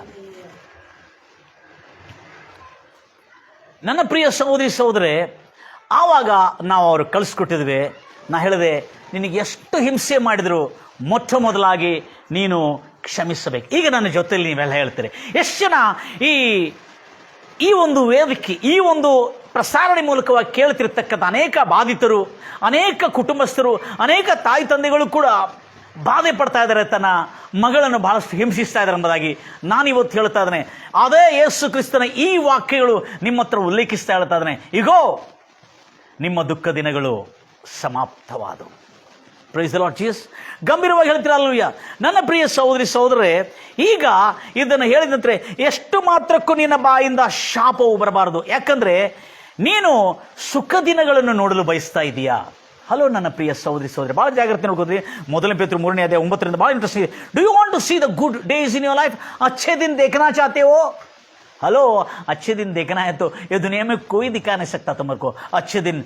प्रभु यीशु मसीह आपके जुबान से निकलती हुई आशीषों के वचन से तुम्हारे जीवन में हर दिन अच्छे दिन और सुकून दिन निश्चित तुम पाओगे। Praise the Lord Jesus. ನೀನು ಒಳ್ಳೆ ದಿನಗಳು, ಸುಖ ದಿನಗಳು, ಕ್ಷೇಮ ದಿನಗಳನ್ನು ನೋಡ್ಲಿಕ್ಕೆ ಬಯಸ್ತಾ ಇದೀಯಾ? ಖಂಡಿತವಾಗಿ ನಿನಗೆ ಆ ಕ್ಷೇಮ ದಿನಗಳು ನಿನಗೆ ಬರ್ತವೆ. ಆದರೆ ಇವತ್ತಿಂದ ನನ್ನನ್ನು ಕೇಳ್ತಿರ್ತಕ್ಕಂಥ ಯಾರೇ ಇರಲಿ, ಎಂಥ ಹಿಂಸೆಗಳಿರಲಿ, ಈ ಬಂಜೆತನದ ನಿಮಿತ್ತ ಹಿಂಸೆ ಆಗಿರಲಿ, ಅಥವಾ ನೀನು ತವರು ಮನೆಯಿಂದ ನೀನು ಯಾವುದೇ ದ್ರವ್ಯಗಳನ್ನು ಅಥವಾ ವರದಕ್ಷಿಣೆಯನ್ನು ತರದಿರೋದ್ರಿಂದ ಅಥವಾ ಹಣವು ತರದಿರೋದ್ರಿಂದ ನಿನಗೆ ಅನೇಕ ಹಿಂಸೆಗಳು ನಡೀತಾ ಇರಬಹುದು. ಆದರೆ ಇವತ್ತು ಹೇಳ್ತಾ ಇದ್ದೆ ನಾನು, ಅದಕ್ಕಿಂತ ಹೆಚ್ಚಿನ ಸಾಮರ್ಥ್ಯ, ಶಕ್ತಿ ಮತ್ತು ನಿನ್ನ ಬಾಯಿ ಒಳಗಿರ್ತಕ್ಕಂಥ ಬರ್ತಕ್ಕಂಥ ಆಶೀರ್ವಾದವು, ಹಲೋ ಸೊಸಿ, ನಿನ್ನ ಜೀವನವು ಸುಖಮಯವಾಗಿ ಮಾರ್ಪಾಟ ಮಾಡ್ತಕ್ಕಂಥ ಸಾಮರ್ಥ್ಯ ಅದರಲ್ಲಿದೆ. Praise the Lord Jesus. ಆಗ ಅವಳು ಕೇಳುವಾಗ ಆಶ್ಚರ್ಯವಾದ್ಲು, ಏನಪ್ಪ ಬೈಬಲಲ್ಲಿ ಇಂಥ ಮಾತು ಕೂಡ ಇದೆನಾ? ಓ, ಇಟ್ಸ್ ಅ ವಂಡರ್ಫುಲ್ ವರ್ಡ್. ಯಾಕಂದರೆ ನೀನು ಆಶೀರ್ವಾದಕ್ಕೆ ಬಾಧ್ಯಳಾಗಬೇಕಾದ್ರೆ ನಿನ್ನ ಬಾಯಿಂದ ನೀನು ಕೇಡಿಗೆ ಕೇಡು ಅಂದರೆ ಅಪಕಾರಕ್ಕೆ ಅಪಕಾರ ಅಂದರೆ ಸೇಡು, ಅಪಕಾರಕ್ಕೆ ಅಪಕಾರ ಮಾಡದೆ, ನಿಂದೆಗೆ ನಿಂದೆಯನ್ನು ಹೊರಿಸದೆ ಆಶೀರ್ವದಿಸು. ಎಲ್ಲರೂ ನನ್ನ ಜೊತೆಯಲ್ಲಿ ಅರಿಕೆ ಮಾಡ್ತೀರಿ, ನನ್ನ ಪ್ರಿಯ ಸಹೋದರಿ ಸಹೋದರೇ, ನೀವು ನಿಮ್ಮ ನಿಂದೆ ಮಾಡತಕ್ಕಂಥವ್ರು ನೀವು ಆಶೀರ್ವದಿಸ್ತಾ ಇದ್ದೀರಾ? ನಿಮ್ಮನ್ನು ಅಪಮಾನ ಮಾಡ್ತಿರ್ತಕ್ಕಂಥ ಆಶೀರ್ವದಿಸ್ತಾ ಇದ್ದೀರಾ? ಖಂಡಿತವಾಗಿ ನೀವು ಆಶೀರ್ವದಿಸಿ ನೋಡ್ರಿ, ನೀವು ಆಶೀರ್ವದಿಸಲ್ಪಡ್ತೀರಿ. Praise the Lord Jesus. ನಾನು ಅದನ್ನು ಅಕ್ಷರ ಪ್ರಕಾರವಾಗಿ ಪಡ್ಕೊಳ್ತಾನೆ. ಯಾರು ನಿನಗೆ ಶತ್ರುವಾಗಿದ್ರಲ್ಲ ಅವರನ್ನು ನೀವು ಕ್ಷಮಿಸಿ, ಅವರ ಮೇಲೆ ದ್ವೇಷವನ್ನು ಇಟ್ಕೊಳ್ಳದೆ ಅವ್ರ ಜೊತೆಲಿ ಪ್ರೀತಿಯಿಂದ ನಡ್ಕೊಂಡು ನೀನು ಅವರನ್ನು ಆಶೀರ್ವದಿಸಿದರೆ ನಿನ್ನ ಬಾಯಿಂದ ಅವರ ಕುಟುಂಬಕ್ಕೆ ಶುಭವಾಗಲಿ ಎಂಬುದಾಗಿ ನಿನ್ನ ಬಾಯಿಂದ ನೀನು ಕೋರಿ ಅದನ್ನು ನೀನು ಬಾಯಿಂದ ಉಚ್ಚರಿಸಿದರೆ, ನಿನ್ನ ಬಾಯಿ ಹೊರಗಡೆ ಬಂದರೆ ಖಂಡಿತವಾಗಿ ಇವತ್ತಿಂದಲೇ ನಿನಗೆ ಸುಖ, ಶಾಂತಿ, ಸಮಾಧಾನ, ಮನಸ್ಸಿಗೆ ಧೈರ್ಯ, ಸಾಮರ್ಥ್ಯ, ಒಂದು ಅದ್ಭುತವಾದಂಥ ಶಕ್ತಿ ನಿನಗೆ ಉಂಟಾಗ್ತದೆ. Praise the Lord Jesus. ನನ್ನ ಪ್ರಿಯ ಸಹೋದರಿ ಸಹೋದರರೇ, ಸುಮಾರು 7 ವರ್ಷಗಳ ಮೇಲೆ ಆಯಿತು, ಮಕ್ಕಳಿಲ್ಲ. ಆದರೆ ಪ್ರಾರ್ಥನೆ ಮಾಡಿದ್ದೇವೆ, ಅವರಿಗೆ ತಿಳಿಸಿದ, ಲಿಸನ್ ಕೇರ್ಫುಲಿ, ಭಾಳ ಜಾಗ್ರತೆಯಿಂದ. ಅವಳಿಗೆ ನಾನು ಹೇಳಿದ್ದೇನೆಂದರೆ, ಪ್ರಾರ್ಥನೆ ಮಾಡ್ತಾ ಇರಿ, ಆದರೆ ನಿಮ್ಮ ನಾಲ್ಗೆ ಚೇಂಜ್ ಆಗಬೇಕು. ಜಾಗೃತಿಯಿಂದ ಗಮನಿಸ್ತೀರಿ, ಕೆಲವು ಅದ್ಭುತಗಳು, ಸೂಚಕ್ರಿಯೆಗಳು ದೇವರಿಂದ ಉಂಟಾಗೋದು ಬಹಳ ವಿಚಿತ್ರವಾಗಿದೆ. ಇವಳು ಮಾನಸಿಕವಾಗಿ, ದೈಹಿಕವಾಗಿ ಕಿರುಕುಳವನ್ನು ಅನುಭವಿಸ್ತಾ ಇರ್ತಕ್ಕಂಥ ಇವಳ ಬಾಯಿಂದ ಶುಭ ವಚನಗಳು ಬರೋದು ಬಹಳ ಕಷ್ಟವಾಗಿತ್ತು. ಆದರೆ ಯಾವಾಗ ಈ ವಾಕ್ಯವನ್ನು ಕೇಳ್ಕೊಂಡ್ಲೋ ಅಂದಿನಿಂದ ಎಷ್ಟು ಮಾತ್ರಕ್ಕೂ ಅವಳು ಹೇಳಿದೆ, ಇನ್ನು ಮುಂದೆ ನಿಮ್ಮ ತವ್ರ ಮನೆಗೂ ನೀನು ಫೋನ್ ಮಾಡಿ ಹೇಳಬೇಡ. ಅವಳು ಹೇಳಿದ್ರು, ನಿಜವಾಗ್ಲೂ ನಾನು ಹೇಳಿ ಏನು ಉಪಯೋಗ, ನಮ್ಮ ತಾಯಿನೂ ಟೆನ್ಷನ್ ತಗೊಳ್ತಾಳೆ, ಅದರಿಂದ ಅವಳು ಏನು ಮಾಡಲಿಕ್ಕಾಗಲ್ಲ. ಹೌದು, ವೆರಿ ಗುಡ್ ಅಂತ ಹೇಳಿದೆ. ಒಳ್ಳೆಯ ವ್ಯಕ್ತಿತ್ವ ಇತ್ತು ಇವಳು. ಆದರೆ ಒಂದು ಚಿಕ್ಕ ಲೋಪದಿಂದ ಅವಳು ಹೊರಗೆ ಬಂದಳು. ಯಾಕಂದರೆ ಬಾಯಿಂದ ಅವಳ ಅತ್ತಿ ಮಾಡ್ತಿರ್ತಕ್ಕಂಥ ಆ ಒಂದು ಘೋರವಾದಂಥ ಹಿಂಸೆ ನಿಮಿತ್ತ ಅವಳ ಹೃದಯದಲ್ಲಿ ಒಂದು ದ್ವೇಷ ಮಣಿ ಮಾಡಿತ್ತು. ಆದರೆ ಸಿಂಪಲ್ ಆಗಿ ಹೇಳಿದೆ, ಇಲ್ಲ, ಕ್ಷಮಿಸು, ಸಮಾಧಾನ ಪಡ್ತದೆ, ನಿನಗೆ ನೆಮ್ಮದಿ ಇರ್ತದೆ. ನಿನ್ನ ಬಾಯಿಂದ ನಮ್ಮತ್ತೆಯನ್ನು ಆಶೀರ್ವದಿಸ್ತಾ ಇದ್ದೇನೆ, ನಮ್ಮತ್ತೆಯನ್ನು ಶುಭವಾಗಲಿ ಎಂಬುದಾಗಿ ಕೋರ್ತಾ ಇದ್ದೇನೆ ಎಂಬುದಾಗಿ ನಿನ್ನ ಬಾಯಿಂದ ನೀನು ಆಶೀರ್ವದಿಸಿದಾದರೆ ಅಬ್ರಾಹ್ಮನ ಆಶೀರ್ವಾದಕ್ಕೆ ನೀನು ಬಾಧ್ಯಳಾಗುತ್ತಿ. ಇಂಗ್ಲಿಷಲ್ಲಿ ನೀನು ಆಶೀರ್ವಾದಕ್ಕೆ ಬಾಧ್ಯಳಾಗುವಂತೆ ಅಂದರೆ ಆ ಬಾಧ್ಯತೆ ವಾರಸಳಾಗುವಂತೆ ಆಗ್ತದೆ ಎಂಬುದಾಗಿ ಹೇಳ್ತೇನೆ. ನೋಡ್ರಿ, ಹೀಗೆ ಮಾಡೋದ್ರಿಂದ ನೀವು ಆಶೀರ್ವಾದಕ್ಕೆ ಬಾಧ್ಯರಾಗುತ್ತೆ. ಬಾಧ್ಯರನ್ನು ಪದ ಮಾಮೂಲಿ ಅಲ್ರಿ, ಆಶೀರ್ವದಿಸಲ್ಪಡ್ತೀವಿ ಅಂತ ಹೇಳಿದ್ರೆ ಆಮೇನ್ ಆಶೀರ್ವಾದಕ್ಕೆ ಬಾಧ್ಯರಾಗ್ತೇನೆ. There is a document for that. Document ಅಂದರೆ ಅದು ನಿನ್ನ ಕೈಯಲ್ಲಿ ಕಂಪ್ಲೀಟ್ ಆ ಒಂದು ಆಶೀರ್ವಾದಕ್ಕೆ ನಿನ್ನ ಕೈಯಲ್ಲಿ ಡಾಕ್ಯುಮೆಂಟ್ ಕೊಟ್ಟಾಗ, ಏನಂದ್ರೆ ಪ್ರಮಾಣ ಪತ್ರ ಕೊಟ್ಟಾಗ, ಈ ಆಶೀರ್ವಾದಕ್ಕೆ ನೀನೇ ವಾರಸಳು, ಈ ಆಶೀರ್ವಾದಕ್ಕೆ ನೀನೇ ಮಾಲಕಳು, ಈ ಆಶೀರ್ವಾದಕ್ಕೆ ನೀನು ಬಾಧ್ಯಳಾಗಿದಿ. ಈಗ ಡಾಕ್ಯುಮೆಂಟ್ ನಿನ್ನ ಕೈಯಲ್ಲಿ ಕೊಟ್ಟು, ನಿನ್ನ ಕೈಯಲ್ಲಿ ಡಾಕ್ಯುಮೆಂಟ್ ಕೊಟ್ಟಿರುವಾಗ ನೀನು ಎಷ್ಟು ಧೈರ್ಯವಾಗಿರ್ತಿ, ಆ ಆಶೀರ್ವಾದಕ್ಕೆ ನಾನು ಬಾಧ್ಯ ಎಂಬುದಾಗಿ. ಈ ಮನೆ ಆಗಲಿ, ಈ ಆಸ್ತಿ ಆಗಲಿ, ಈ ದೊಡ್ಡ ತೋಟವಾಗಲಿ, ಆ ತೋಟಕ್ಕೆ ನೀನು ಬಾಧ್ಯಳಾಗಿರುವ ಪದ ಅದು ಲೀಗಲ್ ಪದ, ಅದು ನ್ಯಾಯಬದ್ಧವಾದಂಥ ಪದ. ಅದು ಸೊ ಆಮೇಲೆ ಇವಳಿಗೆ ಅದು ಕಲಿಸ್ಕೊಟ್ಟಿದ್ದೆ ನಾವು, ಏನಿಲ್ಲ ಪ್ರಾರ್ಥನೆ ಮಾಡೋಣ, ಆದರೆ ಇಲ್ಲೇ ವಿಷಯವನ್ನು ಕೇಳಿಸ್ಕೋತೀರಿ ಭಾಳ ಜನ. ಎಲ್ಲರ ಪ್ರಾರ್ಥನೆ ಎಷ್ಟೋ ಜನರು ಮಾಡ್ತಾ ಇದ್ದಾರೆ, ಮತ್ತು ಅವಳು ಹೋಗತಕ್ಕಂಥ ಸಭೆಯಲ್ಲಿ ಕೂಡ ಪ್ರಾರ್ಥನೆ ಮಾಡ್ತಾ ಇದ್ದಾರೆ. Praise the Lord Jesus. ಪಾಪ ಅತ್ತೆ ಭಕ್ತಳು, ಭಾಳ ಕ್ಷೇಮವಾದಂಥ ಭಕ್ತಳು, ಅವಳು ಹೋಗತಕ್ಕಂಥ ಸಭೆಯಲ್ಲೂ ಕೂಡ ಪ್ರಾರ್ಥನೆ ಮಾಡ್ತಾ ಇದ್ದಾರೆ. ಆದರೆ ಪ್ರಾರ್ಥನೆ ಮಾಡ್ತಾ ಇದ್ದಾರೆ, ಅದು ಪ್ರಾರ್ಥನೆಯಿಂದ ಆಗಿಲ್ಲ. Hallelujah. Listen carefully, very important ಇದೆ. ಯಾಕಂದರೆ ನಾವು ಮಿಸ್ ಮಾಡ್ಕೊಳ್ತಾ ಇದ್ದ ಆ ವಿಷಯವನ್ನು. ಪ್ರಾರ್ಥನೆಯಿಂದಲ್ಲ. ಯಾಕಂದರೆ ನಿಮ್ಮ ತುಟಿಗಳು, ನಿಮ್ಮ ನಾಲ್ಗೆಯಲ್ಲಿ ಆಗಿರ್ತಕ್ಕಂಥ ಒಂದು ಮಾರ್ಪಾಟದಿಂದ ನಿನ್ನ ಆಶೀರ್ವದಿಸಲ್ಪಟ್ಟಿದೆ. ತುಂಬ ಜನರು ಪ್ರಾರ್ಥನೆ ಮಾಡ್ತಾರೆ, ಆದರೆ ಬಾಯಲ್ಲೆಲ್ಲ ಶಾಪ ಶಾಪ ಶಾಪ, ದ್ವೇಷ, ಅಸೂಯೆ, ಕೈ ಎಲ್ಲ ಸಿಕ್ಕದಾಗಲ್ಲ, ಇಲ್ಲ ರೀ ಏನು ಮಾಡಬೇಕು, ನಮ್ಮ ಅತ್ತೆ ಭಾಳ ಕಿರುಕುಳ ಕೊಡ್ತಾಳೆ, ಏನು ಮಾಡಬೇಕು, ತವ್ರ ಮನೆಗೆ ಫೋನ್ ಮಾಡೋದು, ಅಯ್ಯೋ ನಮ್ಮ ಅತ್ತೆ ಭಾಳಷ್ಟು ಕಿರುಕುಳ ಕೊಡ್ತಾ ಇದ್ದಾಳೆ, ಭಾಳಷ್ಟು ಹಿಂಸೆ ಕೊಡ್ತಾಳೆ. ಇದೇ ಫೋನ್ ಮಾಡಿ ತವ್ರ ಮನೆಗೆ ಹೇಳಿ ಹೇಳಿ ಹೇಳಿ ತವ್ರ ಮನೆಯವರು ಡಿಸ್ಟರ್ಬು. ನೀನು ಹೇಳಿ ಹೇಳಿ ನಿನ್ನ ಬಾಯಿಂದ ಬರ್ತಕ್ಕಂಥ ಆ ಶಾಪ ನೋಡಿ ನಿನಗೂ ಸುಖ ಕೊಡೋದಿಲ್ಲ ಎಂಬುದಾಗಿ ನಾವು ತಿಳಿಸಿರುವಾಗ ಅವಳು ಅರ್ಥ ಆಯ್ತು ಅವಳಿಗೆ. ಎಷ್ಟು ಹೇಳಿದರೂ ಏನಾರು ಚೇಂಜ್ ಮಾಡ್ಲಿಕ್ಕೆ ಆಗ್ತದೆ? ಇಲ್ಲ. ಆದರೆ ಇವತ್ತು ನಿನ್ನ ನಾಲ್ಗೆಯಿಂದ ನಿಮ್ಮ ತವರು ಮನೆಗೆ ಎಷ್ಟು ಮಾತ್ರಕ್ಕೂ ಫೋನ್ ಮಾಡಿ ತಿಳಿಸ್ಲಿಕ್ಕೆ ಹೋಗ್ಬೇಡ. ನನ್ನ ಹಿಂಸಿಸ್ತಾ ಇದ್ದಾರೆ, ಈ ನಿಮಿತ್ತ ನನ್ನ ಹಿಂಸಿಸ್ತಾ ಇದ್ದಾರೆ, ನಾನು ಬಂಜೆ ಆಗಿದೆ ಎಂಬುದಾಗಿ ಭಾಳಷ್ಟು ಹಿಂಸಿಸ್ತಾ ಇದ್ದಾರೆ, ನಾನು ಬಂಜೆ ಆಗಿದೆ ಎಂಬುದಾಗಿ ನಾನು ಭಾಳಷ್ಟು ಕಿರುಕುಳ ಕೊಡ್ತಾ ಇದ್ದಾರೆ, ಮನೆಯಲ್ಲಿ ನನಗೆ ಭಾಳ ಕೆಲಸ ಕೊಡ್ತಾರೆ, ಆದರೆ ತನ್ನ ಮಗಳಿಗೆ ಮಾತ್ರ ಏನು ಕೆಲಸ ಕೊಡೋದಿಲ್ಲ, ಅವಳು ಭಾಳ ಚೆನ್ನಾಗಿ ಬಂದು ಇದ್ಕೊಂಡು ಹೋಗ್ತಾಳೆ ಅಂತ ತಿಳ್ಕೊಂಡು ಈ ಒಂದು ಕಹಿ ನಿನ್ನಲ್ಲಿ ಎಷ್ಟು ಮಾತ್ರಕ್ಕೂ ಬರದಂತೆ ನೀನು ನೋಡ್ಕೊಳ್ಬೇಕೆಂಬುದಾಗಿ. Price Lord Jesus. ಇದಾದ ನಂತರ, ಈ ಒಂದು ವಿಷಯ ಆದ ನಂತರ ದಿನೇ ದಿನೇ ದಿನೇ ಅವಳಿಗೆ ಸಮಾಧಾನ ಬಂತು. ನಾ ಹೇಳಿದೆ, ಹೀಗೆ ನೀನು ಎಷ್ಟು ಸಾರಿ ಅವ್ರು ಕಿರುಕುಳ ಕೊಡ್ತಾರಲ್ಲ, ನೀನು ಸಂತೋಷವಾಗಿ ಕ್ಷಮಿಸಿ ನಗನಗುತ್ತಾ, ಶಟ್ಕೊಂಡಲ್ಲ, ಮುಖ ಮತ್ತು ಬಾತ್ಕೊಂಡಲ್ಲ ಅಂತೇಳಿ, ಅದರಿಂದ ಮತ್ತೂ ದ್ವೇಷ ಬರ್ತದೆ. ಇನ್ನೂ ಸಂತೋಷವಾಗಿ ವಿನಯ ವಿನಮ್ರತೆಯಿಂದ ಕಳಕಳೆಯಾಗಿ ಆ ಮನೇಲಿ ಇನ್ನು ಕೆಲಸ ಮಾಡ್ತಿರು. ಅಪ್ಪ ಏನಪ್ಪ, ನಾನಿಷ್ಟು ಬೇದರೂ ಕೂಡ, ಇಷ್ಟು ಹಿಂಸೆ ಕೊಟ್ಟರು ಕೂಡ ಇವಳು ಯಾವುದೂ ಅವಳ ಮನಸ್ಸಿಗೆ ಹಚ್ಕೊಳ್ತಲ್ಲ, ಎಷ್ಟು ಕ್ಷೇಮವಾಗಿ ಎಷ್ಟು ಕ್ಲೀನಾಗಿ ಕೆಲಸ ಮಾಡ್ಕೋತಾ ಇದ್ದಾಳೆ, ಮತ್ತು ಯಾವುದೇ ರೀತಿಯಾದಂಥ ಪ್ರತಿಕ್ರಿಯೆ ತೋರಿಸ್ತಾ ಇಲ್ಲ. ಅವಳು ವಿನಯ ವಿನಮ್ರತೆಯಿಂದಲೇ, ತಗ್ಗಿಸುವಿಕೆಯಿಂದಲೇ, ಯಾವ ಗರ್ವಹಂಕಾರವನ್ನು ವ್ಯಕ್ತಪಡಿಸದೆ ಸಂತೋಷವಾಗಿದ್ದಾಳಲ್ಲ ಅಂತ ಹೇಳ್ಕೊಂಡು ಅವಳಿಗೂ ಒಂದು ಆಶ್ಚರ್ಯ ಆಗ್ತದೆ. ಕ್ಷಮಿಸೋದು ಮಾತ್ರ ಅಲ್ಲ, ನಮ್ಮ ಬಾಯಿಂದ ಆಶೀರ್ವಚನಗಳು ಕೂಡ ಬರಬೇಕು.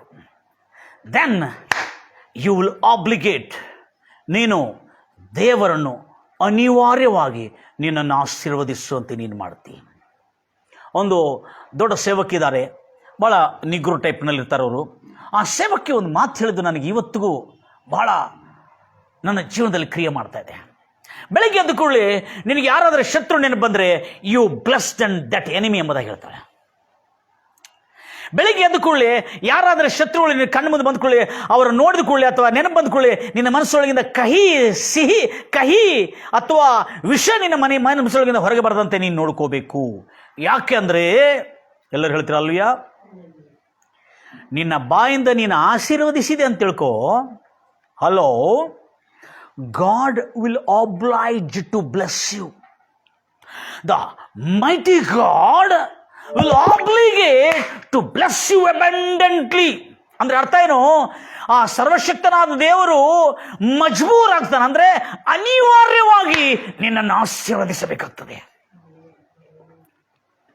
ಹಲ್ಲೆಲೂಯಾ ಅಂಥೇಳಿ ಅವಳಿಗೆ ಜ್ಞಾನೋಪದೇಶವನ್ನು ಕೊಟ್ಟು, ದೈವೋಪದೇಶವನ್ನು ಕೊಟ್ಟು ಅವಳನ್ನು ಧೈರ್ಯ ಕೊಡ್ತಾ ಇದ್ದೇವೆ. ಆಮೇಲೆ ನಿನ್ನನ್ನು ಶಾಪಗ್ರಸ್ತ ಅಂತ ಹೇಳ್ತಾರಲ್ಲ, ಅದಕ್ಕಾಗಿ ನಿನ್ನ ನಂಬಿಕೆ ನಿನ್ನನ್ನು ಶಾಪದಿಂದ ಮುಕ್ತಿ ಮಾಡಿದೆ ಎಂಬುದಾಗಿ ನಿನಗೆ ಗೊತ್ತಿಲ್ವಾ? ಹೌದಾ? ಹಾಗಾದರೆ ಈ ವಾಕ್ಯವನ್ನು ನೀನು ನೆನಪು ಮಾಡಿಕೊಂಡು ಇದನ್ನು ಸ್ಮರಿಸುತ್ತಾ ಇದನ್ನು ಓದಿ ನೀನು ಯಾವಾಗಲೂ ಪ್ರಾರ್ಥನೆ ಮಾಡ್ತಾ ಇರು. ಆಗ ನೀನು ಶಾಪಗ್ರಸ್ತಳು ಅಲ್ಲ ಎಂಬುದಾಗಿ ದೇವರು ನಿನಗೆ ತೋರಿಸ್ಕೊಡ್ತಾನೆ. ಕ್ರಿಸ್ತ ಯೇಸುವಿನಲ್ಲಿ ನಂಬಿಕೆ ಇಟ್ಕೊಂಡೇಳು ನೀನು. ಎಲ್ಲರೂ ನನ್ನ ಜೊತೆಯಲ್ಲಿ ನನ್ನನ್ನು ಕೇಳ್ತಿರ್ತಕ್ಕಂಥ ಮಕ್ಕಳಿಲ್ಲದವರು, ಅಥವಾ ಬಂಜಿತನದಲ್ಲಿದ್ದವರು, ಅಥವಾ ಹೆಣ್ಮಕ್ಕಳೇ ಹುಟ್ಟಿದ್ದವರು, ಅಥವಾ ಗಂಡ್ಮಕ್ಕಳೇ ಹುಟ್ಟಲಾರದವರು ಅಂತ ಯಾರಾದರೆ ಇಂಥ ಒಂದು ಹಿಂಸೆಗೆ ಒಳಗಾಗಿದ್ದವರು ನನ್ನ ಜೊತೆಯಲ್ಲಿ ಇವತ್ತು ನಿಮ್ಮ ಬಾಯಿಂದ ಅರಿಕೆ ಮಾಡ್ತಾರೆ. ಹೇಳ್ತೀನಿ ನನ್ನ ಜೊತೆಯಲ್ಲಿ, ನನ್ನನ್ನು ಹಿಂಸಿಸುವ ನನ್ನ ಶತ್ರುಗಳಾಗಲಿ, ನನ್ನ ಸ್ವಂತ ಜನರಾಗಲಿ, ನಾನು ಅವರನ್ನು ಕ್ಷಮಿಸುತ್ತಾ ಇದ್ದೇನೆ. ಹೇಳಿ ನನ್ನ ಜೊತೆಲಿ, ನಾನು ಅವರನ್ನು ಕ್ಷಮಿಸುತ್ತಾ ಇದ್ದೇನೆ. ಅವರಿಗೆ ಶುಭವಾಗಲಿ, ಅವರಿಗೆ ಆಶೀರ್ವಾದ ತುಂಬಿ ಬರಲಿ, ಅವರನ್ನು ದೇವರು ಒಳ್ಳೆಯದು ಮಾಡಲಿ ಎಂಬುದಾಗಿ ಹಾರೈಸಿರಿ. ಅವ್ರಿಗೆ ಸದ್ಬುದ್ಧಿ ಕೊಡಲಿ ಎಂಬುದಾಗಿ ಹೇಳಕ್ಕೆ ಹೋಗ್ಬಿಡ್ರಿ. ಅವ್ರಿಗೆ ಸದ್ಬುದ್ಧಿ ಖಂಡಿತವಾಗಿ ಕೊಡ್ತಾನೆ. ಈ ಸದ್ಬುದ್ಧಿ ಕೊಡಬೇಕೆಂಬುದಾಗಿ ನೀವು ಏನಾರು ಹೇಳಿದ್ರೆ ಅವ್ರ ಮುಂದೆ ಅವ್ರಿಗೆ ಮತ್ತೆ ಸಿಟ್ಟು ಬಂದ್ಬಿಡ್ತದೆ. ನೀವು ಬೇಕಾದ್ರೆ ಮನಸ್ಸಲ್ಲಿ ಪ್ರಾರ್ಥನೆ ಮಾಡ್ಕೊಳ್ರಿ. ಆದರೆ ಒಂದು ಅವರಿಗೆ ಶುಭವಾಗಲಿ ಎಂಬುದಾಗಿ ಕೋರಿದ್ರೆ ದೇವರು ಅನಿವಾರ್ಯವಾಗಿ, ಮಜ್ಬೂರಾಗಿ, ಇಂಗ್ಲಿಷಲ್ಲಿ God will obligate to bless you, ಅನಿವಾರ್ಯವಾಗಿ ಅಬ್ರಾಹ್ಮನ ಆಶೀರ್ವಾದವನ್ನು ಖಂಡಿತವಾಗಿ ಕೊಡಲೇಬೇಕಾಗಿ. ಯಾಕಂದರೆ ದೇವರು ತನ್ನ ಮಾತನ್ನು ಯಾವತ್ತಿಗೂ ತಪ್ಪುವನಲ್ಲ. ಆದ ಕಾರಣ ಇಲ್ಲಿ ತಿಮೋತಿಯರ ಮೊದಲನೇ ತಿಮೋತಿ 2ನೇ ಅಧ್ಯಾಯದಲ್ಲಿ ನೀನು ಶಾಪ ಮುಕ್ತಳಾಗಿದ್ದನ್ನು ಜಾಗರೂಕರಾಗಿದ್ದು ನೋಡ್ತೀರಿ. ಯಾಕಂದರೆ ಇಲ್ಲಿ ಸ್ತ್ರೀಯರು ಈ ವಿಷಯದಲ್ಲಿ ಎಷ್ಟು ಮಾತ್ರಕ್ಕೂ ಬಹಳ ಜಾಗರೂಕರಾಗಿದ್ದು ತನ್ನಲ್ಲಿ ದೈವ ಭಕ್ತಿ ಎಷ್ಟು ಮಾತ್ರಕ್ಕೂ ಹೊರಟೋಗದಂತೆ ಬಹಳ ಜಾಗರೂಕರಾಗಿ ಕಾಪಾಡಿಕೊಳ್ತಾರೆ. Praise Lord Jesus. ಮೊದಲನೇ ತಿಮೋತಿ 2ನೇ ಅಧ್ಯಾಯ ನೋಡ್ರಿ, ಎದರಲ್ಲಿ ನಮ್ಮ ಒಳ್ಳೆತನವನ್ನು ತೋರಿಸಬೇಕು, ಎದರಲ್ಲಿ ನಾವು ಪವಿತ್ರತ್ವವನ್ನಿರಬೇಕು ಎಂಬುದಾಗಿ ನಿಮ್ಮ ಶಾಪ ಮುಕ್ತರಾಗಿದ್ದು ನಿಮ್ಮ ಕುಟುಂಬದಲ್ಲಿ ಈ ವಾಕ್ಯಗಳ ನಿಮಿತ್ತ ನೀವು ಕಾಣಲಿಕ್ಕಿದ್ದೀರಿ. ಮೊದಲನೇ ತಿಮೋತಿಯರಿಗೆ ಬರೆದ ಪತ್ರಿಕೆ 2ನೇ ಅಧ್ಯಾಯ 10ನೇ ವಚನದಿಂದ ಓದ್ತೀರಿ, ದಯಮಾಡಿ ಓದ್ತೀರಿ.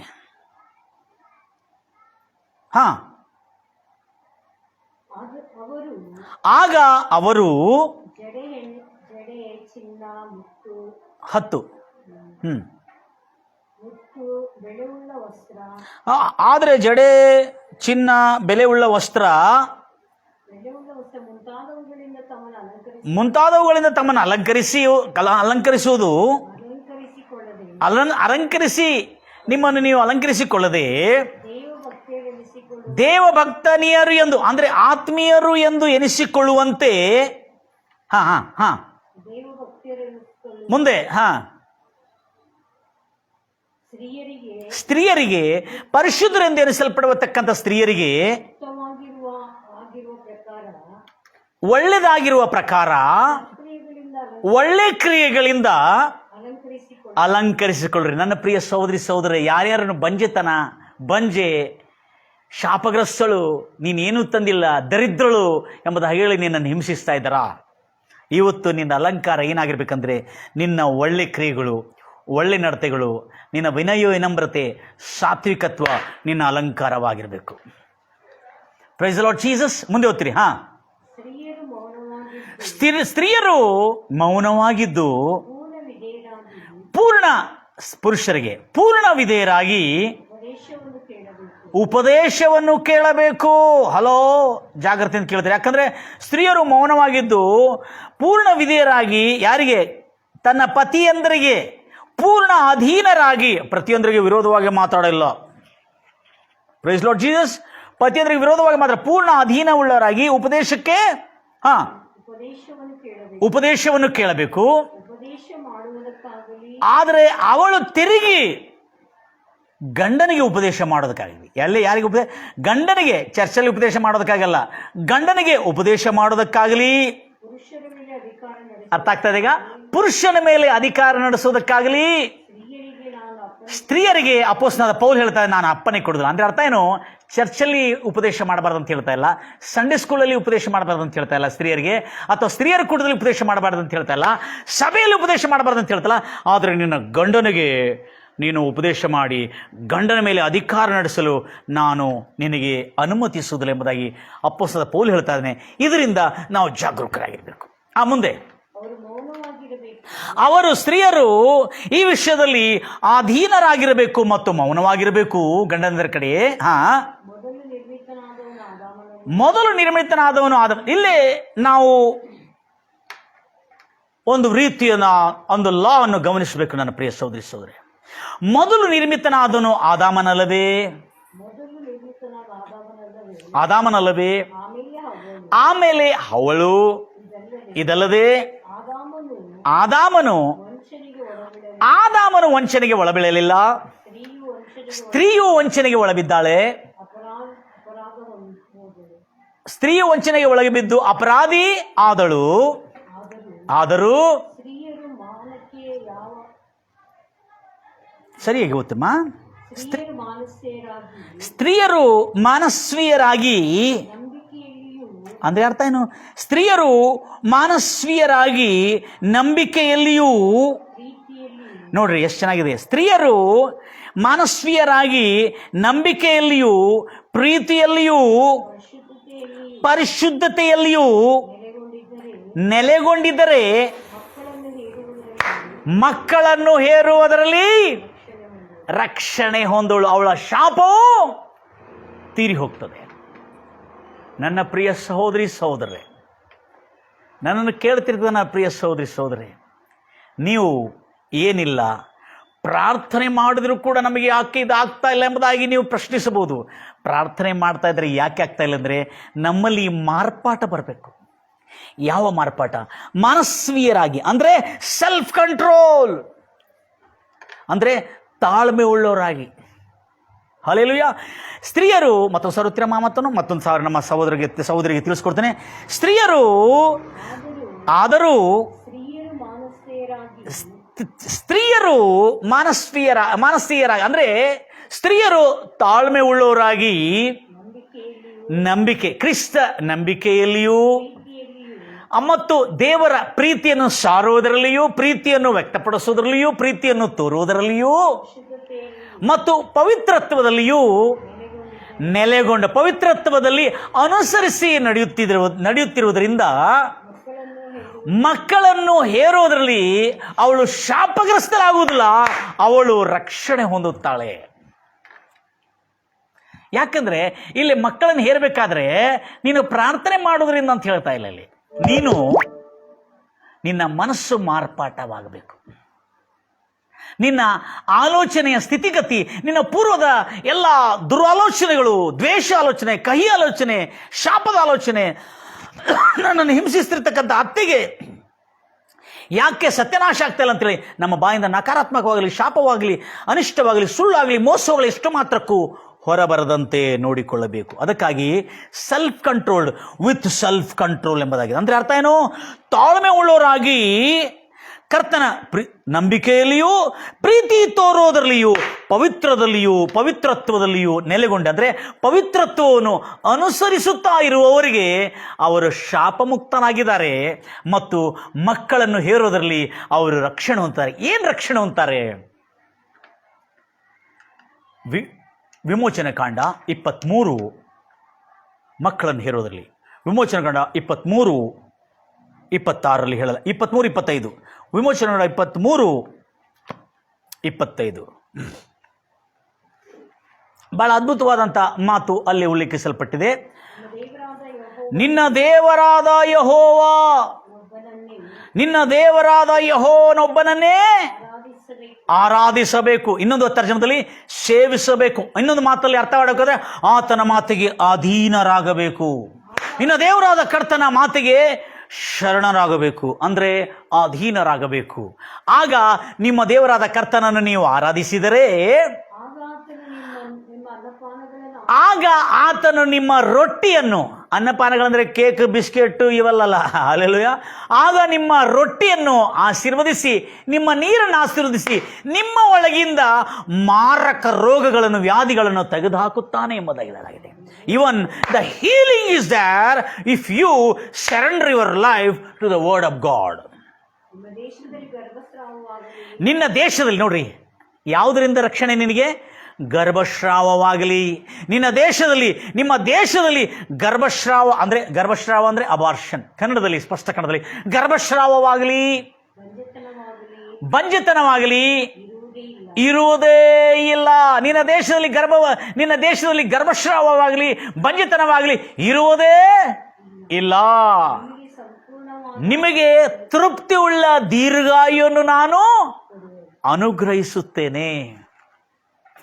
Price the Lord Jesus.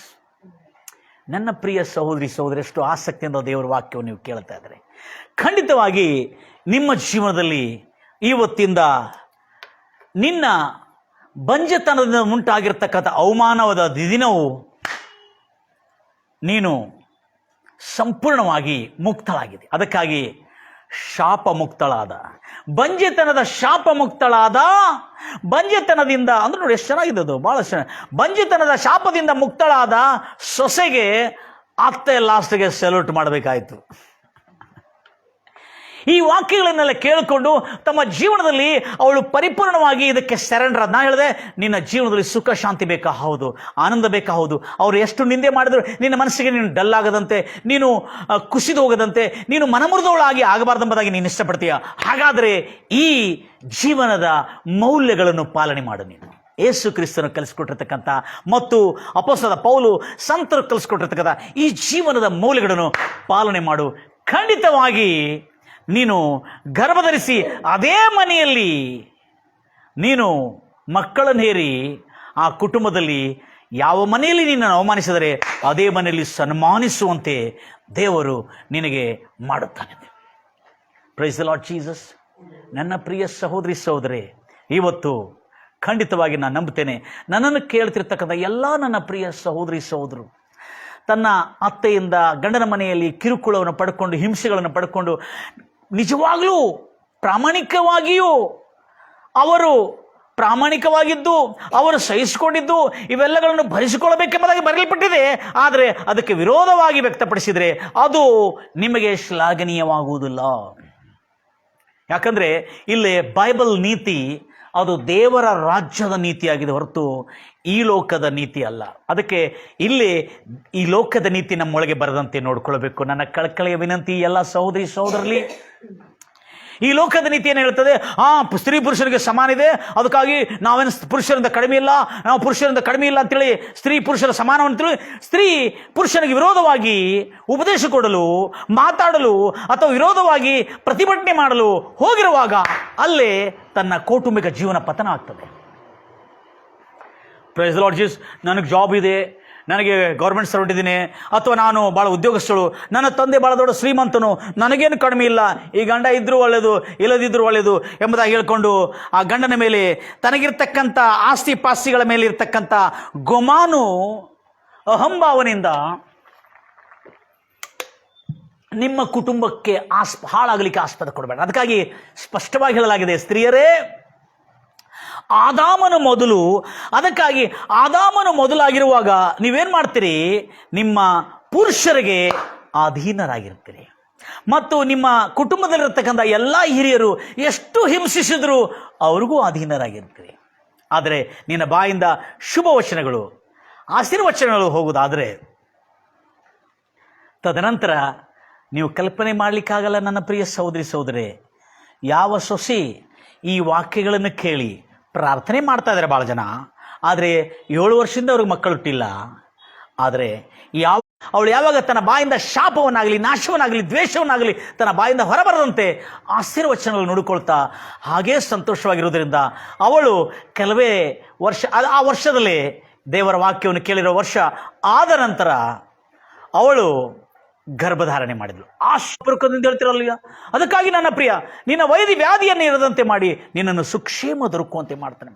ನನ್ನ ಪ್ರಿಯ ಸಹೋದರಿ ಸಹೋದರೇ, ಕೆಲವೇ ಒಂದು ವರ್ಷ ಆಗಿ ದಾಟಿದ ನಂತರ ಅವಳು ಗರ್ಭಧರಿಸಿದಳು. ಗರ್ಭಧರಿಸಿ ಸುಂದರವಾದಂಥ ಮಗು ಪಡ್ಕೊಂಡ್ಳು. ಗಂಭೀರವಾಗಿ ಹೇಳ್ತಿರಲ್ವಯ್ಯ, ಸುಂದರವಾದಂಥ ಹೆಣ್ಮಗು, ಮೊದಲನೇದು ಹೆಣ್ಮಗು. Praise Lord Jesus. ಸುಂದರವಾದಂಥ ಹೆಣ್ಮಗುವನ್ನು ಪಡ್ಕೊಂಡು ಅವಳು ಅದೇ ಕುಟುಂಬದಲ್ಲಿ ಸುಂದರವಾದ ಹೆಣ್ಮಗಳನ್ನು ಪಡ್ಕೊಂಡು ದೊಡ್ಡವಳಾಗ್ತಿರುವಾಗ ಆ ಗಂಡನು ಕೂಡ, ಕುಡುಕನಾದ ಗಂಡನು ಕೂಡ ಆ ಮಗಳನ್ನು ನೋಡಿಕೊಂಡು ಬಹಳಷ್ಟು ಮಾರ್ಪಾಟವಾದನು. Praise the Lord Jesus. Hallelujah. ಅಷ್ಟಕ್ಕೆ ನಿಂತೋಗಿಲ್ಲ. Praise the Lord Jesus. You are going to listen one more good news. ಸ್ವಲ್ಪ 2-3 ವರ್ಷಗಳು ಅವಧಿಯ ಆ ಗ್ಯಾಪಿನ ಅವಧಿಯನ್ನು ತೆಗೆದುಕೊಂಡು ಅವರು 3ನೇ ವರ್ಷಕ್ಕೆ ಮತ್ತೊಂದು ಗಂಡು ಮಗುವನ್ನು ಪಡ್ಕೊಂಡ್ರು. ಈಗ ಒಂದು ಹೆಣ್ಣು ಒಂದು ಗಂಡು ಮಗುವನ್ನು ಪಡ್ಕೊಂಡು ಭಾಳ ಸುಕ್ಷೇಮವಾಗಿ ಆರೋಗ್ಯವಾಗಿ ತನ್ನ ಮಕ್ಕಳನ್ನು ನೋಡ್ಕೊಳ್ತಾ, ಗಂಡ ಎಲ್ಲ ಕೆಟ್ಟ ಚಟವನ್ನು ಬಿಟ್ಟು ಹೆಂಡತಿ ಗಂಡನ ನೋಡ್ಕೊಳ್ತಾ, ಗಂಡ ಹೆಂಡತಿ ಮೊದಲು ಪ್ರೀತಿ, ಅನುಕಂಪ, ಮಮತೆ ತುಂಬಿ ಈಗ ಆ ಕುಟುಂಬದಲ್ಲಿ ಸಂತೋಷ, ಸಮಾಧಾನ, ಸಂಭ್ರಮ, ಅಲ್ಲಿ ಸಡಗರ ತುಂಬಿ ಬಂದಿದೆ. Price the Lord Jesus. ಕಾರಣ ಏನದಕ್ಕೆ? ಹಲೋ, ಭಾಳ ಜನ ಪ್ರೇಯರ್ ಮಾಡ್ತಾರೆ, ಆದರೆ ಪ್ರೇಯರ್ ಮಾಡಿದ್ರು ಇಲ್ಲಿ ಲೈಫ್ ಚೇಂಜ್ ಆಗಬೇಕು, ನಮ್ಮ ನಾಲ್ಗೆ ಚೇಂಜ್ ಆಗಬೇಕನ್ನೋದು ಸತ್ಯವು ಇವತ್ತು ನೋಡಿದ್ದೇವೆ. ಮೊದಲನೇ ಪೇತ್ರರು 3ನೇ ಅಧ್ಯಾಯ 9ನೇ ವರ್ಷದಲ್ಲಿ ನಾವು ನೋಡಿದ್ದೀವಿ, ನಿಮ್ಮ ಬಾಯಿಂದ ಎಷ್ಟು ಮಾತ್ರಕ್ಕೂ ಶಾಪ ಬರಬಾರ್ದು, ಕೇಡಿಗೆ ಕೇಡು ಇಲ್ಲ, ನಿಂದಿಗೆ ನಿಂದೆ ಅಲ್ಲ, ನಿಮ್ಮ ಬಾಯಿಂದ ಆಶೀರ್ವಚನಗಳೇ ಬರಬೇಕು, ಯಾಕಂದರೆ ನೀವು ಆಶೀರ್ವಾದಕ್ಕೆ ಬಾಧ್ಯರಾಗಿರಬೇಕೆಂಬುದಾಗಿ. ಸುಖ ದಿನಗಳನ್ನು ನೋಡಲು ಬಯಸುತ್ತೀರಾ, ಸುಕ್ಷೇಮವಾದ ಸುದಿನಗಳನ್ನು ನೋಡಿ ತೃಪ್ತಿಯುಳ್ಳ ದೀರ್ಘವನ್ನು ಆಯುವನ್ನು ನೋಡಲು ಬಯಸ್ತೀರಾ. ಹಾಗಾದರೆ ನಿಮ್ಮ ನಾಲಿಗೆಯನ್ನು ಕೆಟ್ಟದರಿಂದ, ನಿಮ್ಮ ತುಟಿಗಳನ್ನು ವಂಚನೆ ಮಾತಿಂದ ಬಿಗಿ ಹಿಡಿರಿ, ಆಗ ನಿಮಗೆ ಶುಭವಾಗುವುದು, ಮೇಲಾಗುವುದು. ಆಗ ಆ ಕುಟುಂಬದಲ್ಲಿ ಈಗ ಇಷ್ಟು ಸಂತೋಷ ಬಂದಿ, ಆ ಅತ್ತೆ, ಅಲ್ಲಿರ್ತಕ್ಕಂಥ ಎಲ್ಲ ಜನರು, ಈಗೋ ನಿನ್ನ ನಿಂದೆಯ ದಿನವು ಸಂಪೂರ್ಣವಾಗಿ ನಿನ್ನಿಂದ ಹೊರಟೋಯ್ತು. ಹೇಗೆ ರಾಹೇಳಲು ಹೇಳಿದ್ಲಲ್ಲ, ಆದಿಕಾಂಡ 30ನೇ 22ನೇ ವಚನದಲ್ಲಿ ಎಷ್ಟು ಸುಂದರವಾಗಿ, ದೇವರು ನನ್ನ ನಿಂದೆಯನ್ನು ನನ್ನಿಂದ ತೊಲಗಿಸಿದನು. ನಿನ್ನ ಕರ್ತನಾದ ಯೆಹೋವನು, ನಿನ್ನ ಕರ್ತನಾದ ಯೇಸು ಕ್ರಿಸ್ತನು ತನ್ನ ಸಿಲುವೆ ಮರಣದ ಮೂಲಕವಾಗಿ ತಾನು ನಮ್ಮ ಎಲ್ಲ ಶಾಪ, ನಮ್ಮೆಲ್ಲ ದರಿದ್ರವನ್ನು, ನಮ್ಮ ಎಲ್ಲ ಅನಿಷ್ಟಗಳನ್ನು, ನಮ್ಮೆಲ್ಲ ರೋಗಗಳನ್ನು, ನಮ್ಮೆಲ್ಲ ಅನಿಷ್ಟಗಳನ್ನು, ದರಿದ್ರವನ್ನು, ಬಾಧೆಗಳನ್ನು, ಸಂಕಟಗಳನ್ನು ಹೊತ್ತಿದ ಯೇಸು ಮೇಲೆ ನಂಬಿಕೆ ಇಟ್ಕೊಂಡಿದೆಯಾ? ಹಾಗಾದರೆ ಆತನು ಹೇಳಿರುವ ನೀತಿ ಮೌಲ್ಯಗಳನ್ನು ನೀನು ಪಾಲನೆ ಮಾಡೋದಾದರೆ, ಪ್ರಾರ್ಥನೆ ಮಾಡೋದು ಮಾತ್ರ ಅಲ್ಲ, ಚರ್ಚಿಗೆ ಹೋಗ್ತಾ ಇದ್ರೆ ಅದು ಕೂಡ ಪರವಾಗಿಲ್ಲ, ಉಪವಾಸ ಮಾಡ್ತಾ ಇದ್ದಾರೆ ಅದು ಪರವಾಗಿಲ್ಲ, ಆದರೆ ಇನ್ನೊಂದಿದೆ, ನೀನು ಪಾಲನೆ ಮಾಡಬೇಕು. ಅದನ್ನು ಮಾಡೋದ್ರಿಂದ ಖಂಡಿತವಾಗಿ ನಿನ್ನ ದುಃಖ ದಿನಗಳು ಸಮಾಪ್ತವಾಗಿ ಸುಖ, ಶಾಂತಿ, ಸಮಾಧಾನ, ನೆಮ್ಮದಿ, ತೃಪ್ತಿ, ಆರೋಗ್ಯ, ಮಕ್ಕಳ ಸೌಭಾಗ್ಯವನ್ನು ಪಡ್ಕೊಂಡು ಸುಖವಾಗಿ ಇದ್ದಾಗೆ ನಿಮ್ಮ ಜೀವನ ಕೂಡ ಸುಖವಾಗಿರಲಿ ಎಂಬುದಾಗಿ ಹಾರೈಸಿ. ಭಾಳ ಜನ ಹೇಳ್ತಾರೆ, ಹೌದು ನಾವು ಪ್ರಾರ್ಥನೆ ಮಾಡ್ತೇವೆ, ನಿಮಗೆ ಬೇಗನೆ ಮಕ್ಕಳು ಹುಡ್ತಾರೆ ಅಂತ ಹೇಳ್ತಾರೆ. ಹೌದು, ಪರವಾಗಿಲ್ಲ, ಪ್ರಾರ್ಥನೆ ಮಾಡಿರಿ, ಆದರೆ ಪ್ರಾರ್ಥನೆ ಮಾಡಿರಿ ಎಂಬುದಾಗಿ ಹೇಳ್ತೇನೆ. ಆದರೆ ಯಾವ ಸೊಸೆಗೆ ಮಕ್ಕಳಿಲ್ಲವೋ ಆ ಸೊಸೆಗೆ ತಿಳಿಸೋದ್ರಿಂದ, ಈಗೋ ನಾನೀಗ ಕಲಿಸ್ಕೊಟ್ಟಿದ್ದೀನಿ ಎಲ್ಲ ನೀತಿ ಮೌಲ್ಯಗಳನ್ನು, ಬೈಬಲ್ ಡಿಸ್ಕ್ರಿಪ್ಷನ್ ಎಲ್ಲ ನಾನು ಕೊಡ್ತೇನೆ ಕೆಳಗೆ, ಅದನ್ನೆಲ್ಲ ತೆಗೆದುಕೊಂಡು ಓದಿರುವಾಗ ನಿಮ್ಮ ಜೀವನದಲ್ಲಿ ನಿಮ್ಮ ಮಾರ್ಪಾಟ ಬಂದರೆ ಖಂಡಿತವಾಗಿ ನಿಮ್ಮ ಗರ್ಭವನ್ನು ತೆರೆದು ದೇವರು ನಿಮಗೆ ಮಗುವನ್ನು ಅನುಗ್ರಹಿಸಿ ನೀವು ಖಂಡಿತವಾಗಿ ಆಶೀರ್ವದಿಸಲ್ಪಟ್ಟು ಸುಖ, ಶಾಂತಿ, ಸಮಾಧಾನ. ಯಾವ ಕುಟುಂಬದಲ್ಲಿ ಅವಮಾನವಾಯಿತು ಅದೇ ಕುಟುಂಬದಲ್ಲಿ ಸನ್ಮಾನ, ಯಾವ ಕುಟುಂಬದಲ್ಲಿ ಹಿಂಸೆ ಬಂತು ಅದೇ ಕುಟುಂಬದಲ್ಲಿ ನಿನಗೆ ಸುಖ ಬರಬೇಕು, ಕ್ಷೇಮ ಬರಬೇಕು, ಆರೋಗ್ಯ ಬರಬೇಕು, ನಿನಗೆ ಅನೇಕ ರೀತಿಯಾದಂಥ ಉಡುಗೊರೆಗಳು ಬರುವಂತೆ ದೇವರು ಮಾಡ್ತಾನೆ. ನನ್ನ ಪ್ರಿಯ ಸೋದರಿ, ಹಾಗಾದರೆ ನೀನು ಇವತ್ತು ಮಾಡಬೇಕಾಗಿದ್ದೇನೆಂದರೆ, ನಿಮ್ಮ ಅತ್ತೆಯನ್ನು, ನಿನ್ನನ್ನು ಹಿಂಸಿಸುವವರನ್ನು, ನಿನ್ನನ್ನು ಕಿರುಕುಳ ಕೊಡ್ತಕ್ಕಂಥವ್ರನ್ನು ಮನಸಾರೆ ಕ್ಷಮಿಸಿ ಅವರಿಗೆ ಶುಭವಾಗಲಿ ಎಂಬುದಾಗಿ ನೀನು ಹಾರೈಸಿದರೆ, ನೀನು ದೇವರನ್ನು ಅನಿವಾರ್ಯವಾಗಿ ದೇವರು ನಿನ್ನನ್ನು ಆಶೀರ್ವದಿಸುವಂತೆ ನೀನು ಮಾಡುತ್ತೀ. ಪ್ರಾರ್ಥಿಸೋಣ. ನಮ್ಮನ್ನು ಅತ್ಯಧಿಕವಾಗಿ ಪ್ರೀತಿ ಮಾಡುವ ಪರಲೋಕದಲ್ಲಿರುವಂಥ ನಮ್ಮ ತಂದೆ, ಕರುಣಾಮಯನಾದ ದೇವರೇ, ನಿನಗೆ ವಂದನೆಗಳು ರಾಜ.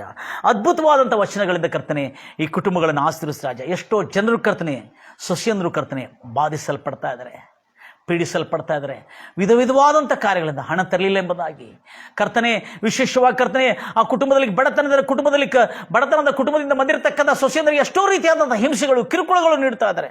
ಆದರೆ ಕರ್ತನೆ, ಅಂಥ ಪ್ರಾಮಾಣಿಕವಾದ ಸೊಸೆಗಳಿಗೆ ಕರ್ತನೆ ಇವತ್ತು ನಿನ್ನ ಸಂದೇಶವನ್ನು ಕೊಟ್ಟಿದ್ದೆ ರಾಜ.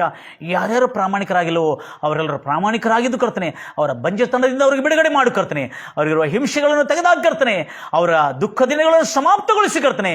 ಇವತ್ತಿಂದ ಯಾರ್ಯಾರು ಈ ನೀತಿ ಮೌಲ್ಯಗಳನ್ನು ಕೇಳಿದರೆ ಪ್ರಾರ್ಥನೆಯಿಂದ ಮಾತ್ರ ಅಲ್ಲ, ಮಾರ್ಪಾಟದಿಂದ ಉಂಟಾಗತಕ್ಕಂಥ ಅದ್ಭುತ ಎಂಬುದಾಗಿ ನಾನು ಹೇಳ್ತಾ ಇದ್ದೇನೆ. ಪ್ರಾರ್ಥನೆಯೂ ಮಾಡಬಾರ್ದಂತಲ್ಲ. ಭಾಳ ಜನರು ಪ್ರಾರ್ಥನೆ ಮಾಡ್ತಾರೆ, ಉಪವಾಸ ಪ್ರಾರ್ಥನೆ ಮಾಡ್ತಾರೆ, ಅದರ ಲೈಫ್ನಲ್ಲಿ ಚೇಂಜ್ ಇಲ್ಲದ ಕಾರಣದಿಂದ ಅದು ದೊರಕಲಿಲ್ಲ. ಇವತ್ತು ಈ ವಾಕ್ಯವನ್ನು ಕೇಳಿರುವಾಗ ಆ ಸಹೋದರಿ ತನ್ನ ಜೀವನದಲ್ಲಿ ಒಂದು ಮಾರ್ಪಾಟ ಬಂತು. ಆ ಮಾರ್ಪಾಟದ ನಿಮಿತ್ತ ಆ ಕುಟುಂಬದಲ್ಲಿ ಅವಳು ಗರ್ಭವತಿಯಾಗಿ ಮಕ್ಕಳನ್ನು ಹೇರಿದ ಹಾಗೆ ನೀವು ಕೂಡ ನಿಮ್ಮ ಕುಟುಂಬದಲ್ಲಿ ಸಮೃದ್ಧಿಯನ್ನು, ಅಭಿವೃದ್ಧಿಯನ್ನು, ಯಾರ್ಯಾರು ಬಂಜೆತನ